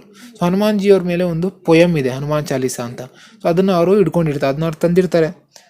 नेक्स्ट साथ में लाए लाल कपड़े में लपेटा और छोटी सी पूजा करके इनको बर्फ में दबा दिया. ಸೊ ಅಲ್ಲೇ ಅವರೇ ಒಂದು ರೆಡ್ ಕ್ಲಾತ್ ತಂದಿರ್ತಾರೆ, ಲಾಲ್ ಕಪಡ. ಓಕೆ, ಸೊ ರೆಡ್ ಕ್ಲಾತ್ ತಂದಿರ್ತಾರಲ್ಲ, ಸೊ ಅದರಲ್ಲೇ ಅದನ್ನ ಓಕೆ ಆ ಬಟ್ಟೆಯಲ್ಲಿ ಕಟ್ಟಿ ಒಂದು ಚಿಕ್ಕ ಪೂಜೆ ಮಾಡಿ, ಅಲ್ಲೇ ಬರ್ಫ್ ಇರುತ್ತಲ್ಲ, ಐಸಿನ ಗಡ್ಡೆ, ಐಸ್ ಅದೇನು ಡಿಗ್ ಮಾಡಿರ್ತಾರೆ ಅಲ್ಲೇ ಡಿಗ್ ಮಾಡಿ ಅಲ್ಲೇ ಮುಚ್ಚಿಟ್ಬಿಡ್ತಾರೆ. ಅರ್ಥ ಆಗ್ತದೆಯಾ? ಸೊ ಇದು ಆಕ್ಟಿವಿಟೀಸ್. ನೆಕ್ಸ್ಟು ಸಾಥ್ ಮೇ ಇನ್ನೊಂದೇನು ಮಾಡ್ತಾರೆ ಅಂದರೆ, ಉಟ್ಕರ್ ಅಪ್ನೆ ರಜ್ಜು ನೇತಾ ರಂಗದೋರ್ ಜಿ ಕೆ ಪ್ರತಿ ಆಧಾರ್ ಭಾವ ಸೆ ಝುಕಿ. ಸೊ ಇನ್ನೊಂದೇನಂದರೆ ರಜ್ಜು ನೇತಾ ಅಂದರೆ ಯಾರು? ಈ ರೋಪ್ ಮ್ಯಾನ್ ಅಂತ ಇರ್ತಾರೆ ಕೆಲವರು, ಅವ್ರ ಟೀಮ್ ಮೆಂಬರ್ಸ್. ಓಕೆ, ಸಪೋಸ್ ತೊಗೊಳ್ಳಿ, ಸಾರಿ ಏನು ಹೇಳ್ತಾ ಇದ್ದೀನಿ ಅಂದರೆ, ಯಾರಿಗಾದರೂ ನಾನು ಯಾಕೆ ಅಷ್ಟೊಂದು ಡೀಪಾಗಿ ಎಕ್ಸ್ಪ್ಲೇನ್ ಮಾಡ್ತಾನೆ, ನಾನು ನನ್ನ ಚಾನಲ್ ಮೇಲೆ ನಾನು ಲೆಸನ್ಸ್ನ ಅಷ್ಟೊಂದು ಡೀಪಾಗಿ ಎಕ್ಸ್ಪ್ಲೇನ್ ಇನ್ನೂ ಮಾಡಿ, ಅಂದರೆ ಲೆಸನ್ಸ್ನ ಏನೋ ಕವರೇ ಮಾಡಿಲ್ಲ. ಯಾರಿಗಾದರೂ ನಾನು ಲೆಸನ್ಸ್ ಕವರ್ ಮಾಡಬೇಕಂತ ಇದ್ದರೆ ಕಮೆಂಟ್ ಮಾಡಿಯಪ್ಪ, ಜಾಸ್ತಿ ಏನೋ ಕಮೆಂಟ್ಗಳು ಬಂದರೆ ನಾನು ಒಂದೊಂದು ಲೆಸನ್ಸ್ನು ಕವರ್ ಮಾಡಿಬಿಡ್ತೀನಿ. ಅರ್ಥ ಆಗ್ತದೆ? ಸೊ ರಜ್ಜು ನೇತಾ ಅಂದರೆ ಯಾರು ಇಲ್ಲಿ? ರಜ್ಜು ನೇತಾ ಅಂದರೆ ಇಲ್ಲಿ ಅವ್ರ ಟೀಮಲ್ಲಿ ಒಬ್ಬರು, ಕ್ರೂ ಮೆಂಬರಲ್ಲಿ ಒಬ್ಬರು ರೋಪ್ ಮ್ಯಾನ್ ಅಂತ ಇರ್ತಾರೆ, ಅವ್ರ ಹತ್ರ ರೋಪ್ಸ್ ಎಲ್ಲ ಇರುತ್ತೆ. ಇನ್ನೊಂದು ಅಂಗದೋರ್ಜಿ ಅಂದರೆ ಮೌಂಟೇನ್ ಗೈಡ್. ಸೊ ಇವರು ಇಲ್ದಲ್ಲೇ ಇವರು ಪೀಕ್ ಮೇಲೆ ರೀಚ್ ಆಗಕ್ಕೆ ಸಾಧ್ಯ ಇರಲಿಲ್ಲ, ಅದಕ್ಕೆ ಅವರು ರೆಸ್ಪೆಕ್ಟ್ ಕೊಡೋದಕ್ಕೆ ಅವರು ಇಲ್ಲಿ ರೆಸ್ಪೆಕ್ಟ್ ತೋರಿಸ್ತಾರೆ ಅವ್ರಿಗೆ, ಬೋಡೌನ್ ಆಗಿ. ನೆಕ್ಸ್ಟ್ दक्षिणी शिखर पर चढ़ते समय बचेंद्र के अनुभव के बारे में लिखिए. ಸೊ ದಕ್ಷಿಣಿ ಶಿಖರ ಇರುತ್ತಲ್ಲ, ಲಾಸ್ಟ್ ಸ್ಟೇಜ್, ಇನ್ನೇನು ಪೀಕ್ ರೀಚ್ ಆಗೋದಕ್ಕೆ ಅದ್ರ ಬಿಫೋರ್ ಏನು ಸ್ಟೇಜ್ ಇರುತ್ತಲ್ಲ, ಆ ಸ್ಟೇಜ್ ಅವ್ರು ಹತ್ತೋವಾಗ ಬಚೇಂದ್ರ ಅವ್ರ ಜೊತೆ ಏನೇನು ಎಕ್ಸ್ಪೀರಿಯನ್ಸ್ ಆಯಿತು ಎಕ್ಸ್ಪ್ಲೈನ್ ಮಾಡಿ ಅಂತ ಕ್ವಶನ್. ಸೊ दक्षिणी शिखर के ऊपर तेज हवा के झोंके भुरभुरे कणों को चारों तरफ उड़ा रहे थे, जिससे कुछ दिखाई दे नहीं रहा था. ಇಲ್ಲೇನಾಗ್ತಾ ಇದ್ದಾನೆ, ದಕ್ಷಿಣಿ ಶಿಖರ್ ಮೇಲೆ ಹತ್ತಿದ ತಕ್ಷಣ ಅಲ್ಲಿ ವಿಂಡ್ ಜೋರಾಗಿ, ಗಾಳಿ ಜೋರಾಗಿ ಬೀಸ್ತಾ ಇದೆ. ಸೊ ಏನೇನು ಚಿಕ್ಕ ಚಿಕ್ಕ ಐಸಿನ ಪಾರ್ಟಿಕಲ್ಸ್ ಇದೆಯಲ್ಲ, ಗಡ್ಡೆಗಳು, ಓಕೆ, ಚಿಕ್ಕ ಚಿಕ್ಕ ಐಸ್ ಪಾರ್ಟಿಕಲ್ಸ್ಗಳು, ಅದೆಲ್ಲ ಅವ್ರ ಕಣ್ಣು ಹೊಡಿತಾ ಇದೆ. ಓಕೆ, ಏನೂ ಕಾಣ್ತಾ ಇಲ್ಲ. उन्होंने देखा कि थोड़ी दूर तक कोई ऊंची चढ़ाई नहीं है और ढलान एकदम सीधी नीचे चली गई है. ಸೊ ಅಕ್ಕಪಕ್ಕ ನೋಡ್ತಾರೆ, ಬರೀ ಸ್ಲೋಪ್ ಅಂದರೆ ಏನು? ಈ ಥರ ಅಂದರೆ ಬರೀ ಈ ರೀತಿ ಸ್ಲೋಪ್ ಇದೆ. ಸ್ಲೋಪ್ ಅಂದರೆ ಗೊತ್ತಿದ್ದಲ್ಲಪ್ಪ, ಕನ್ನಡದಲ್ಲಿ ಏನಂತಾರೆ ನಂಗೆ ಗೊತ್ತಿಲ್ಲ. ನೆಕ್ಸ್ಟು ಅವ್ರು ಊಚಿ ಚढ़ाई ಅಂದರೆ ಇನ್ನೂ ಫರ್ದರ್ ಇನ್ನೂ ಟ್ರಾವೆಲ್ ಮಾಡೋದಕ್ಕೆ, ಹತ್ತೋದಕ್ಕೆ ಏನೂ ಜಾಗ ಕಾಣ್ತಾ ಇಲ್ಲ. ಅಂದರೆ ಏನರ್ಥ, ಅವರು ಪೀಕ್ ಮೇಲೆ ಹತ್ಬಿಟ್ಟಿದ್ದಾರೆ. ಸೊ ಆಗ ಅವ್ರಿಗೆ ಏನು ಅನಿಸುತ್ತೆ, ಮನಸ್ಸಿಗೆ ಖುಷಿ ಆಗುತ್ತೆ. उनकी सांसें एकदम रुक गई थी और ब्रेथ हंगे स्टॉप ಆಗಿಬಿಡುತ್ತೆ. उन्हें लगा कि सफलता बहुत नज़दीक है और ಮನಸ್ಸಿಗೆ ಅನಿಸುತ್ತೆ, ಓ ನಾನು ಪೀಕ್ಗೆ ರೀಚ್ ಆಗಿಬಿಟ್ಟಿದ್ದೀನಿ, ಖುಷಿ ಆಗುತ್ತೆ. ಸೊ ಆ ಟೈಮಲ್ಲಿ 23 ಮೇ 1984 ಈ ಡೇಟಾಗ ಅವ್ರಿಗೆ ಗೊತ್ತಾಗ್ಬಿಡುತ್ತೆ, ಏನು ನಾನು ಪೀಕ್ ಮೇಲೆ ನಿಂತಿದ್ದೀನಿ. ಓಕೆ, ನೆಕ್ಸ್ಟ್ ಸೊ बेचेंद्री ने एवरेस्ट पर चढ़ने की तैयारी किस प्रकार की. ಅಂದರೆ ಎವರೆಸ್ಟ್ ಮೇಲೆ ಹತ್ತೋದಕ್ಕಿಂತ ಮುಂಚೆ ಅವ್ರು ಏನೇನು ಆ್ಯಕ್ಟಿವಿಟೀಸ್ ಮಾಡಿದ್ರು, ಯಾವ ರೀತಿ ರೆಡಿ ಆದರು. तो बेचेंद्री ने पहाड़ पर चढ़ने के लिए अनेक पहाड़ों पर चढ़कर अपने लक्ष्य को ताजी रखी. ಇಲ್ಲಿ ಏನು ಹೇಳ್ತಾ ಇದ್ದಾರೆ, ಮೌಂಟ್ ಎವರೆಸ್ಟ್ನ ಹತ್ತೋದಕ್ಕಿಂತ ಮುಂಚೆ ಅವ್ರು ಕೆಲವು ಚಿಕ್ಕ ಮೌಂಟೇನ್ ರೇಂಜಸ್ನ ಕವರ್ ಮಾಡಿ ಕಾನ್ಫಿಡೆನ್ಸ್ನ ಬಿಲ್ಡಪ್ ಮಾಡ್ಕೊಂಡ್ರು. ನಿಮ್ಗೆ ಗೊತ್ತಿದೆ, ನಿಮ್ಮ ಸ್ಕೂಲಲ್ಲಿ ಏನು ಡೈರೆಕ್ಟಾಗಿ 10th ಎಕ್ಸಾಮ್ ಬರಿ ಅಂತ ಹೇಳ್ತಾರಾ? ಇಲ್ಲ ತಾನೆ, ಫಸ್ಟು FA ಬರೀತೀರಾ, FA ಅಂದರೆ ಕ್ಲಾಸ್ ಟೆಸ್ಟ್ ಬರೀತೀರಾ, ಯೂನಿಟ್ ಟೆಸ್ಟ್ ಅಥವಾ FS ಬರೀತೀರಾ, ಮಿಡ್ ಟರ್ಮ್ ಬರೀತೀರಾ, ಪ್ರಿಪೇಟ್ರಿ ಬರೀತೀರಾ, ಅದಾದಮೇಲೆ ನೀವು ಈ ಕಡೆ ಬರ್ತೀರಾ. ಅರ್ಥ ಆಗ್ತಾ ಇದೆಯಲ್ಲ? ಸೊ ಇಲ್ಲೂ ಅಷ್ಟೇ ಏನಾಗ್ತಾ ಇದೆ, ಅವ್ರ ಜೊತೆ ಹಂಗೆ ಆಗ್ತಾ ಇದೆ, ಚಿಕ್ಕ ಮೌಂಟೇನ್ ರೇಂಜಸ್ ಕವರ್ ಮಾಡಿ ಆಮೇಲೆ ಈ ಕಡೆ ಹೋಗಿ ಬರ್ತಾರೆ, ಮೌಂಟ್ ಎವರೆಸ್ಟ್ ಕಡೆ. बेचेंद्री ने एवरेस्ट चढ़ने के दिन सुबह 4 बजे उठी, बर्फ पिघलाई और चाय बनाई. ಸೊ ಅವತ್ತು ಮೌಂಟ್ ಎವರೆಸ್ಟ್ ಮೇಲೆ ಹತ್ಬೇಕಾಯ್ತಲ್ಲ, ಸೊ ಅವತ್ತಿನ ಬೆಳಗಿನ ಜಾವ ಅವ್ರು ಏನು ಮಾಡ್ತಾರೆ, 4 ಗಂಟೆಗೆ ಎದ್ದೇಳ್ತಾರೆ. ಫಸ್ಟು ಐಸ್ ಗಡ್ಡೆನ ಮೆಲ್ಟ್ ಮಾಡಿ ಒಂದು ಫಸ್ಟ್ ಕ್ಲಾಸ್ ಟೀ ರೆಡಿ ಮಾಡ್ಕೋತಾರೆ ಅವ್ರಿಗೋಸ್ಕರ. नेक्स्ट कुछ बिस्किट और आधी चॉकलेट का हल्का नाश्ता करने के पश्चात वे लगभग 5:30 बजे में तंबू से निकल पड़ी. ಅದಾದಮೇಲೆ ಏನು ಮಾಡ್ತಾರೆ, ಸ್ವಲ್ಪ ಒಂದು ಬಿಸ್ಕೆಟ್ ಲೈಟಾಗಿ, ಓಕೆ, ಮೌಂಟ್ ಎವರೆಸ್ಟ್ ಕ್ಲೈಮ್ ಮಾಡಬೇಕಂತ ಚೆನ್ನಾಗಿ ಅನ್ನ ಸಾಂಬಾರು ತಿನ್ನಿ, ಬೆಳಗ್ಗೆ ಅನ್ನ ಸಾಂಬಾರು ತಿನ್ಬಿಡೋದಲ್ಲ, ಲೈಟಾಗಿ ಒಂದು ಚಾಕ್ಲೇಟು ಬಿಸ್ಕೆಟ್ ತೊಗೊಂಡು ಅವ್ರು ಏನು ಮಾಡ್ತಾರೆ, 5:30, ಓಕೆ, 5:30 ಅರೌಂಡ್ 5:30 AM ಬೆಳಗ್ಗೆ ಅವರು ಅವ್ರ ಕ್ಯಾಂಪಿಂದ ಹೊರಟುಬಿಡ್ತಾರೆ. ಯಾವ ಕಡೆ? ಮೌಂಟ್ ಎವರೆಸ್ಟ್ ಕಡೆ. बेचेंद्री का बचपन कैसे बीता. नेक्स्ट क्वेश्चन, बेचेंद्री ಅವರ ಚೈಲ್ಡ್ಹುಡ್ ಯಾವ ರೀತಿ ಇತ್ತು. ಸೊ ತುಂಬಾ ಕಷ್ಟದಾಯಕವಾಗಿತ್ತಪ್ಪ. बेचेंद्री का बचपन बहुत ही मुश्किल से बीता. ಅವರ ಚೈಲ್ಡ್ಹುಡ್ ತುಂಬಾ ಯಾವ ರೀತಿ ಇದ್ದು, ಸಾಧಾರಣವಾಗಿರಲಿಲ್ಲ, ನಾರ್ಮಲ್ ಆಗಿ ನಮ್ದೆಲ್ಲ ಇದೆಯಲ್ಲ ಆ ರೀತಿ ಇರಲಿಲ್ಲ. ಓಕೆ, ತುಂಬ ಕಷ್ಟದಾಯಕವಾಗಿ. ಯಾಕಂದರೆ ಪ್ರೀವಿಯಸ್ ಟೈಮಲ್ಲಿ ಪಾಪ್ಯುಲೇಷನ್ ಓಕೆ ಮನೇಲಿ ಮಕ್ಳುಗಳೇ ಜಾಸ್ತಿ ಮಾಡ್ಕೊಬಿಡ್ತಾಯಿದ್ರು ಒಂದು. ಇವರು ಅಷ್ಟೇ ಒಂದು 5-6 ಜನ ಮಕ್ಕಳಿದ್ರು, ಅದರಲ್ಲಿ ಇವರೊಬ್ಬರು. सो बचपन में बिचंदी रोज 5 किलोमीटर पैदल चलकर स्कूल जाना पड़ता था. ಸೊ ಡೈಲಿ 5 ಕಿಲೋಮೀಟರ್ ಟ್ರಾವೆಲ್ ಮಾಡಿ ಅವರು ಸ್ಕೂಲಿಗೆ ರೀಚ್ ಆಗಬೇಕಾಯ್ತು ನೋಡಿ. ಈಗಿನ ಟೈಮಲ್ಲಿ ಮಗು 1 ಕಿಲೋಮೀಟರ್ನೇ ಹೋಗ್ತಾ 2 ಕಿಲೋಮೀಟರ್ ರೇಂಜ್ ಸ್ಕೂಲ್ ಇದ್ದರೆ ಅದು ಸೈಕಲಲ್ಲಿ ಹೋಗೋದು ಒಳ್ಳೆ ವಿಷಯ, ಏನು ತಪ್ಪಲ್ಲ, ಅದು ವೆರಿ ಗುಡ್, ಅದು ಹೆಲ್ದಿಯಾಗಿ ನಡ್ಕೊಂಡು ಹೋಗೋದು ಒಳ್ಳೆಯದೇ. ಆದರೆ ಅಷ್ಟು ಒಂದು 2-3 ಕಿಲೋಮೀಟರ್ ರೇಂಜಲ್ಲಿದ್ದರೆ ನಡ್ಕೊಂಡು ಸೈಕಲಲ್ಲಿ ಹೋಗ್ಬೋದು. ಆದರೆ ಈಗಿನ ಟೈಮಲ್ಲಿ ಏನು ಮಾಡ್ತಾರೆ, ಅಪ್ಪ ಅಮ್ಮಂದಿರೋ ಜೊತೆಗೆ ಬಿಡೋದಕ್ಕೆ ಹೋಗ್ತಾರೆ, ಅಥವಾ ಬ್ಯಾಗ್ ಏನೋ ವೆಯ್ಟ್ ಇದ್ದರೆ ಅದನ್ನೇನು ಮಾಡ್ತಾರೆ, ಹಿಡ್ಕೊಂಡು ತೊಗೊಂಡು ಹೋಗ್ತಾರೆ, ಅಥವಾ ಗಾಡೀಲಿ ಬಿಡ್ತಾರೆ, ಈ ರೀತಿ. ಹಾಗಾದ್ರೆ ಆಗಿನ ಟೈಮಲ್ಲಿ ಅವ್ರಿಗೆ ಅಷ್ಟೊಂದು ಫೆಸಿಲಿಟಿ ಇರಲಿಲ್ಲ. ಸಿಲಾಯಿ ಕಾ ಕಾಮ್ ಸೀಖ್ ಲಿಯಾ और ಸಿಲಾಯಿ ಕರ್ಕೆ ಪಢಾಯಿ ಕಾ ಖರ್ಚು ಜುಟಾನೆ ಲಗಿ. ಸೊ ಫ್ಯಾಮಿಲಿ ಕಡೆಯಿಂದ ಏನು ಸಪೋರ್ಟ್ ಬರಲ್ಲ ಅಂತ ಅವ್ರಿಗೆ ಗೊತ್ತಿತ್ತು. ಯಾಕಂದರೆ ಅವ್ರ ಫ್ಯಾಮಿಲಿ ಪಾಪ ಲೋ ಮಿಡಲ್ ಕ್ಲಾಸ್.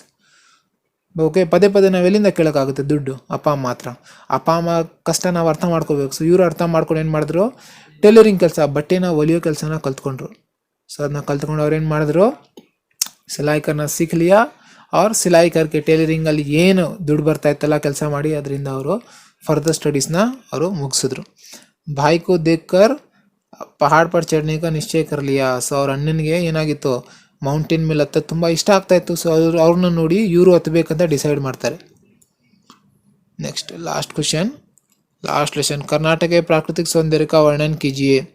ನಮ್ಮ ಕರ್ನಾಟಕದ ಪ್ರಾಕೃತಿಕ್ ಫಿಸಿಕಲ್ ಡಿವಿಷನಲ್ಲಿ ಏನು ಸೌಂದರ್ಯ ಇದೆಯಲ್ಲ ಅದನ್ನ ಎಕ್ಸ್ಪ್ಲೈನ್ ಮಾಡಿ ಅಂತ ಹೇಳ್ತಾ ಇದ್ದಾರೆ. ಸೊ ನಮಗೆ ಗೊತ್ತು ಏನದು, ಕರ್ನಾಟಕಕ್ಕೆ ಪ್ರಾಕೃತಿಕ ಸೌಂದರ್ಯ ನಯನ್ ಮನೋಹರ್ ಹೇ. ನಮ್ಮ ಪ್ರಾಕೃತಿಕ ಸೌಂದರ್ಯ, ನಮ್ಮ ಕರ್ನಾಟಕದ ಫಿಸಿಕಲ್ ಡಿವಿಷನ್ ತುಂಬಾ ನಮ್ಮ ಕಣ್ಣಿಗೆ ಮನೋಹರವಾಗಿದೆ. ಹೆಂಗಿದೆ, ಪಶ್ಚಿಮ ಮೇ ಕ್ಯಾ ಹೇ ಪಶ್ಚಿಮ ಮೇ ಕ್ಯಾ ಹೇ, ವಿಶಾಲ್ ಅರಬ್ಬಿ ಸಮುದ್ರ ಹೇ, ವಿಶಾಲ್ ಸಮುದ್ರ ಲಹರಾತಾ ಹೇ. ವಿಶಾಲ ಅರಬ್ಬಿ ಸಮುದ್ರ ಇದೆ, ವಿಶಾಲ ಅರಬ್ಬಿ ಸಮುದ್ರ ಇದೆ. ನೆಕ್ಸ್ಟ್ ಏನಿದೆ ನಮ್ಗೆ ಗೊತ್ತು, ಇದು ಈಸ್ಟು, ಇದು ವೆಸ್ಟು, ಇದು ನಾರ್ತು, ಇದು ಸೌತ್. ಈ ಕಡೆ ಪಶ್ಚಿಮಲ್ಲಿ ಏನಿದೆ, ಪಶ್ಚಿಮಲ್ಲಿ ಅರಬ್ಬಿ ಸಮುದ್ರ ಇದೆ. ಈ ಕಡೆಯಿಂದನೆಲ್ಲ ಕಳ್ಳನ ಮಕ್ಕಳು ಬಂದಿದ್ದು, ಪೋರ್ಚುಗೀಸ್ ಮತ್ತು ಡಚ್ ಅವರೆಲ್ಲ. इसी प्रांत में दक्षिण से उत्तर के छोर तक फैली लंबी पर्वतमालाओं को पश्चिमी घाट कहते हैं. ಸೊ ಈ ಕಡೆ ಸೌತ್ ಕಡೆಯಿಂದ ಮತ್ತು ಸೌತಿಂದ ನಾರ್ತ್ ಕಡೆ ಕೆಲವು ಮೌಂಟೇನ್ ರೇಂಜಸ್ ಇಲ್ಲಿ ಫಾರ್ಮ್ ಆಗಿದೆ, ಅದನ್ನು ನಾವು ಪಶ್ಚಿಮ ಘಾಟ್ ಅಂತ ಕರಿತೀವಿ. ಅದೇ ಕೆಲವು ಭಾಗನ ನಾವು ಸಹ್ಯಾದ್ರಿ ಹಿಲ್ಸ್ ಅಂತ ಕರಿತೀವಿ, ಸಹ್ಯಾದ್ರಿ. ನೆಕ್ಸ್ಟು ದಕ್ಷಿಣ ಮೇ ನೀಲಗಿರಿ ಪರ್ವತ ಹೇ. ಎಕ್ಸ್ಟ್ರೀಮ್ ಸೌತಲ್ಲಿ ನೀಲಗಿರಿ ಮೌಂಟೇನ್ಸ್ ಇದೆ, ಗೊತ್ತಿದೆಯಲ್ಲ ಸೌತಲ್ಲಿ. ಸೊ ಇಷ್ಟೇ ಅಪ್ಪ. ಸೊ ಏನೇನು ಇಂಪಾರ್ಟೆಂಟ್ ಇತ್ತು ಕ್ವಶನ್ಸ್ ಅದನ್ನು PDF ಮಾಡಿ ನಾನು ಡಿಸ್ಕಸ್ ಮಾಡಿದ್ದೀನಿ. ಸೊ ನಿಮಗೆ ಏನಾದರೂ ಡೌಟ್ಸ್ ಇದ್ದರೆ ಓಕೆ, ಎನಿ ರಿಲೇಟೆಡ್, ನಾನು ನೆಕ್ಸ್ಟ್ ವೀಡಿಯೋಸಲ್ಲಿ ನಾನು ನಿಮಗೆ ಇನ್ನೂ ಎಲ್ಲ ಮಾಡೋಣ ಅಂತ ಪ್ಲ್ಯಾನ್ ಮಾಡಿದ್ದೀನಿ. MCQs ಮುಗಿಸೋಣ ಅಂತಿದ್ದೀನಿ. Okay, next 1 mark question discuss ಮಾಡೋಣ ಅಂತಿದ್ದೀನಿ. ಓಕೆ, ಅದಾದಮೇಲೆ 2 ಮಾರ್ಕ್ಸ್ ಆಯಿತು. ನೆಕ್ಸ್ಟ್ ಇವಾಗ 3 ಮಾರ್ಕ್ಸ್ ಆಯಿತು. ನೆಕ್ಸ್ಟ್ ವೀಡಿಯೋಲಿ 4 ಮಾರ್ಕ್ಸ್ ತೊಗೊಬರ್ತೀನಿ. ಅದಾದಮೇಲೆ ಭಾವಾರ್ಥ ಮಾಡಿದ್ದೀನಿ ನಾನು. ಓಕೆ, ಟ್ರಾನ್ಸ್ಲೇಷನ್, ಕೆಲವು ಇಂಪಾರ್ಟೆಂಟ್ ಟ್ರಾನ್ಸ್ಲೇಷನ್ ನಾನು ಡಿಸ್ಕಸ್ ಮಾಡ್ತೀನಿ. ಪ್ಯಾಸೇಜ್ ಡಿಸ್ಕಸ್ ಮಾಡಬೇಕು, ನಿಬಂಧ. ಸೊ ಇನ್ನೂ ತುಂಬ ವೀಡಿಯೋಸ್ ಬರ್ತಾ ಇರ್ತಾರೆ ರೆಗ್ಯುಲರ್ಲಿ. ಚಾನಲ್ ಯಾರು ಸಬ್ಸ್ಕ್ರೈಬ್ ಮಾಡ್ಕೊಂಡಿಲ್ವೋ ಸಬ್ಸ್ಕ್ರೈಬ್ ಮಾಡ್ಕೊಳ್ಳಿ. ಟಿಲ್ ದೆನ್ ಪ್ರಾಕ್ಟೀಸ್ ಮಾಡ್ತಾಯಿರಿ. ಸೊ ನಾನು ಒಂದು ವಾಟ್ಸಪ್ಪಲ್ಲಿ ಒಂದು ಗ್ರೂಪ್ ಮಾಡ್ಕೊಂಡಿದ್ದೀನಿ. ಸೊ ಯಾವ್ಯಾವ ಮಕ್ಕಳಿದ್ದೀರೋ ಅವ್ರಿಗೆ ಬೇಕಾಗುತ್ತೋ, ಅಂದರೆ ನಾನು ಎಲ್ಲರೂ ಕಳ್ಸೋದಕ್ಕಾಗೋದಿಲ್ಲ ರಿಮೈಂಡರ್ ಥರ. ಅದಕ್ಕೆ ಆ ಗ್ರೂಪಲ್ಲಿ ಎಲ್ಲರೂ ಅಂದರೆ ಲಿಂಕ್ ನಾನು ಹಾಕಿರ್ತೀನಿ. Okay, invitation link. ಸೊ ನೀವು ಅದಕ್ಕೆ ಜಾಯ್ನ್ ಆಗಿ, ನಿಮಗೆಲ್ಲ ನೋಟ್ಸು ಎಲ್ಲ ಸಿಗ್ತಾ ಇರುತ್ತೆ ಅಲ್ಲಿ. ಅರ್ಥ ಆಗ್ತಾ ಇದೆಯಾ? ಸೊ ಏನೋ ಡೌಟ್ಸ್ ಇದ್ದರೆ ನನಗೆ ಕೇಳಿ, ಹೆದರ್ಕೋಬೇಡಿ. So thank you. ನೆಕ್ಸ್ಟ್ ಕ್ಲಾಸಲ್ಲಿ ಸಿಗೋಣ.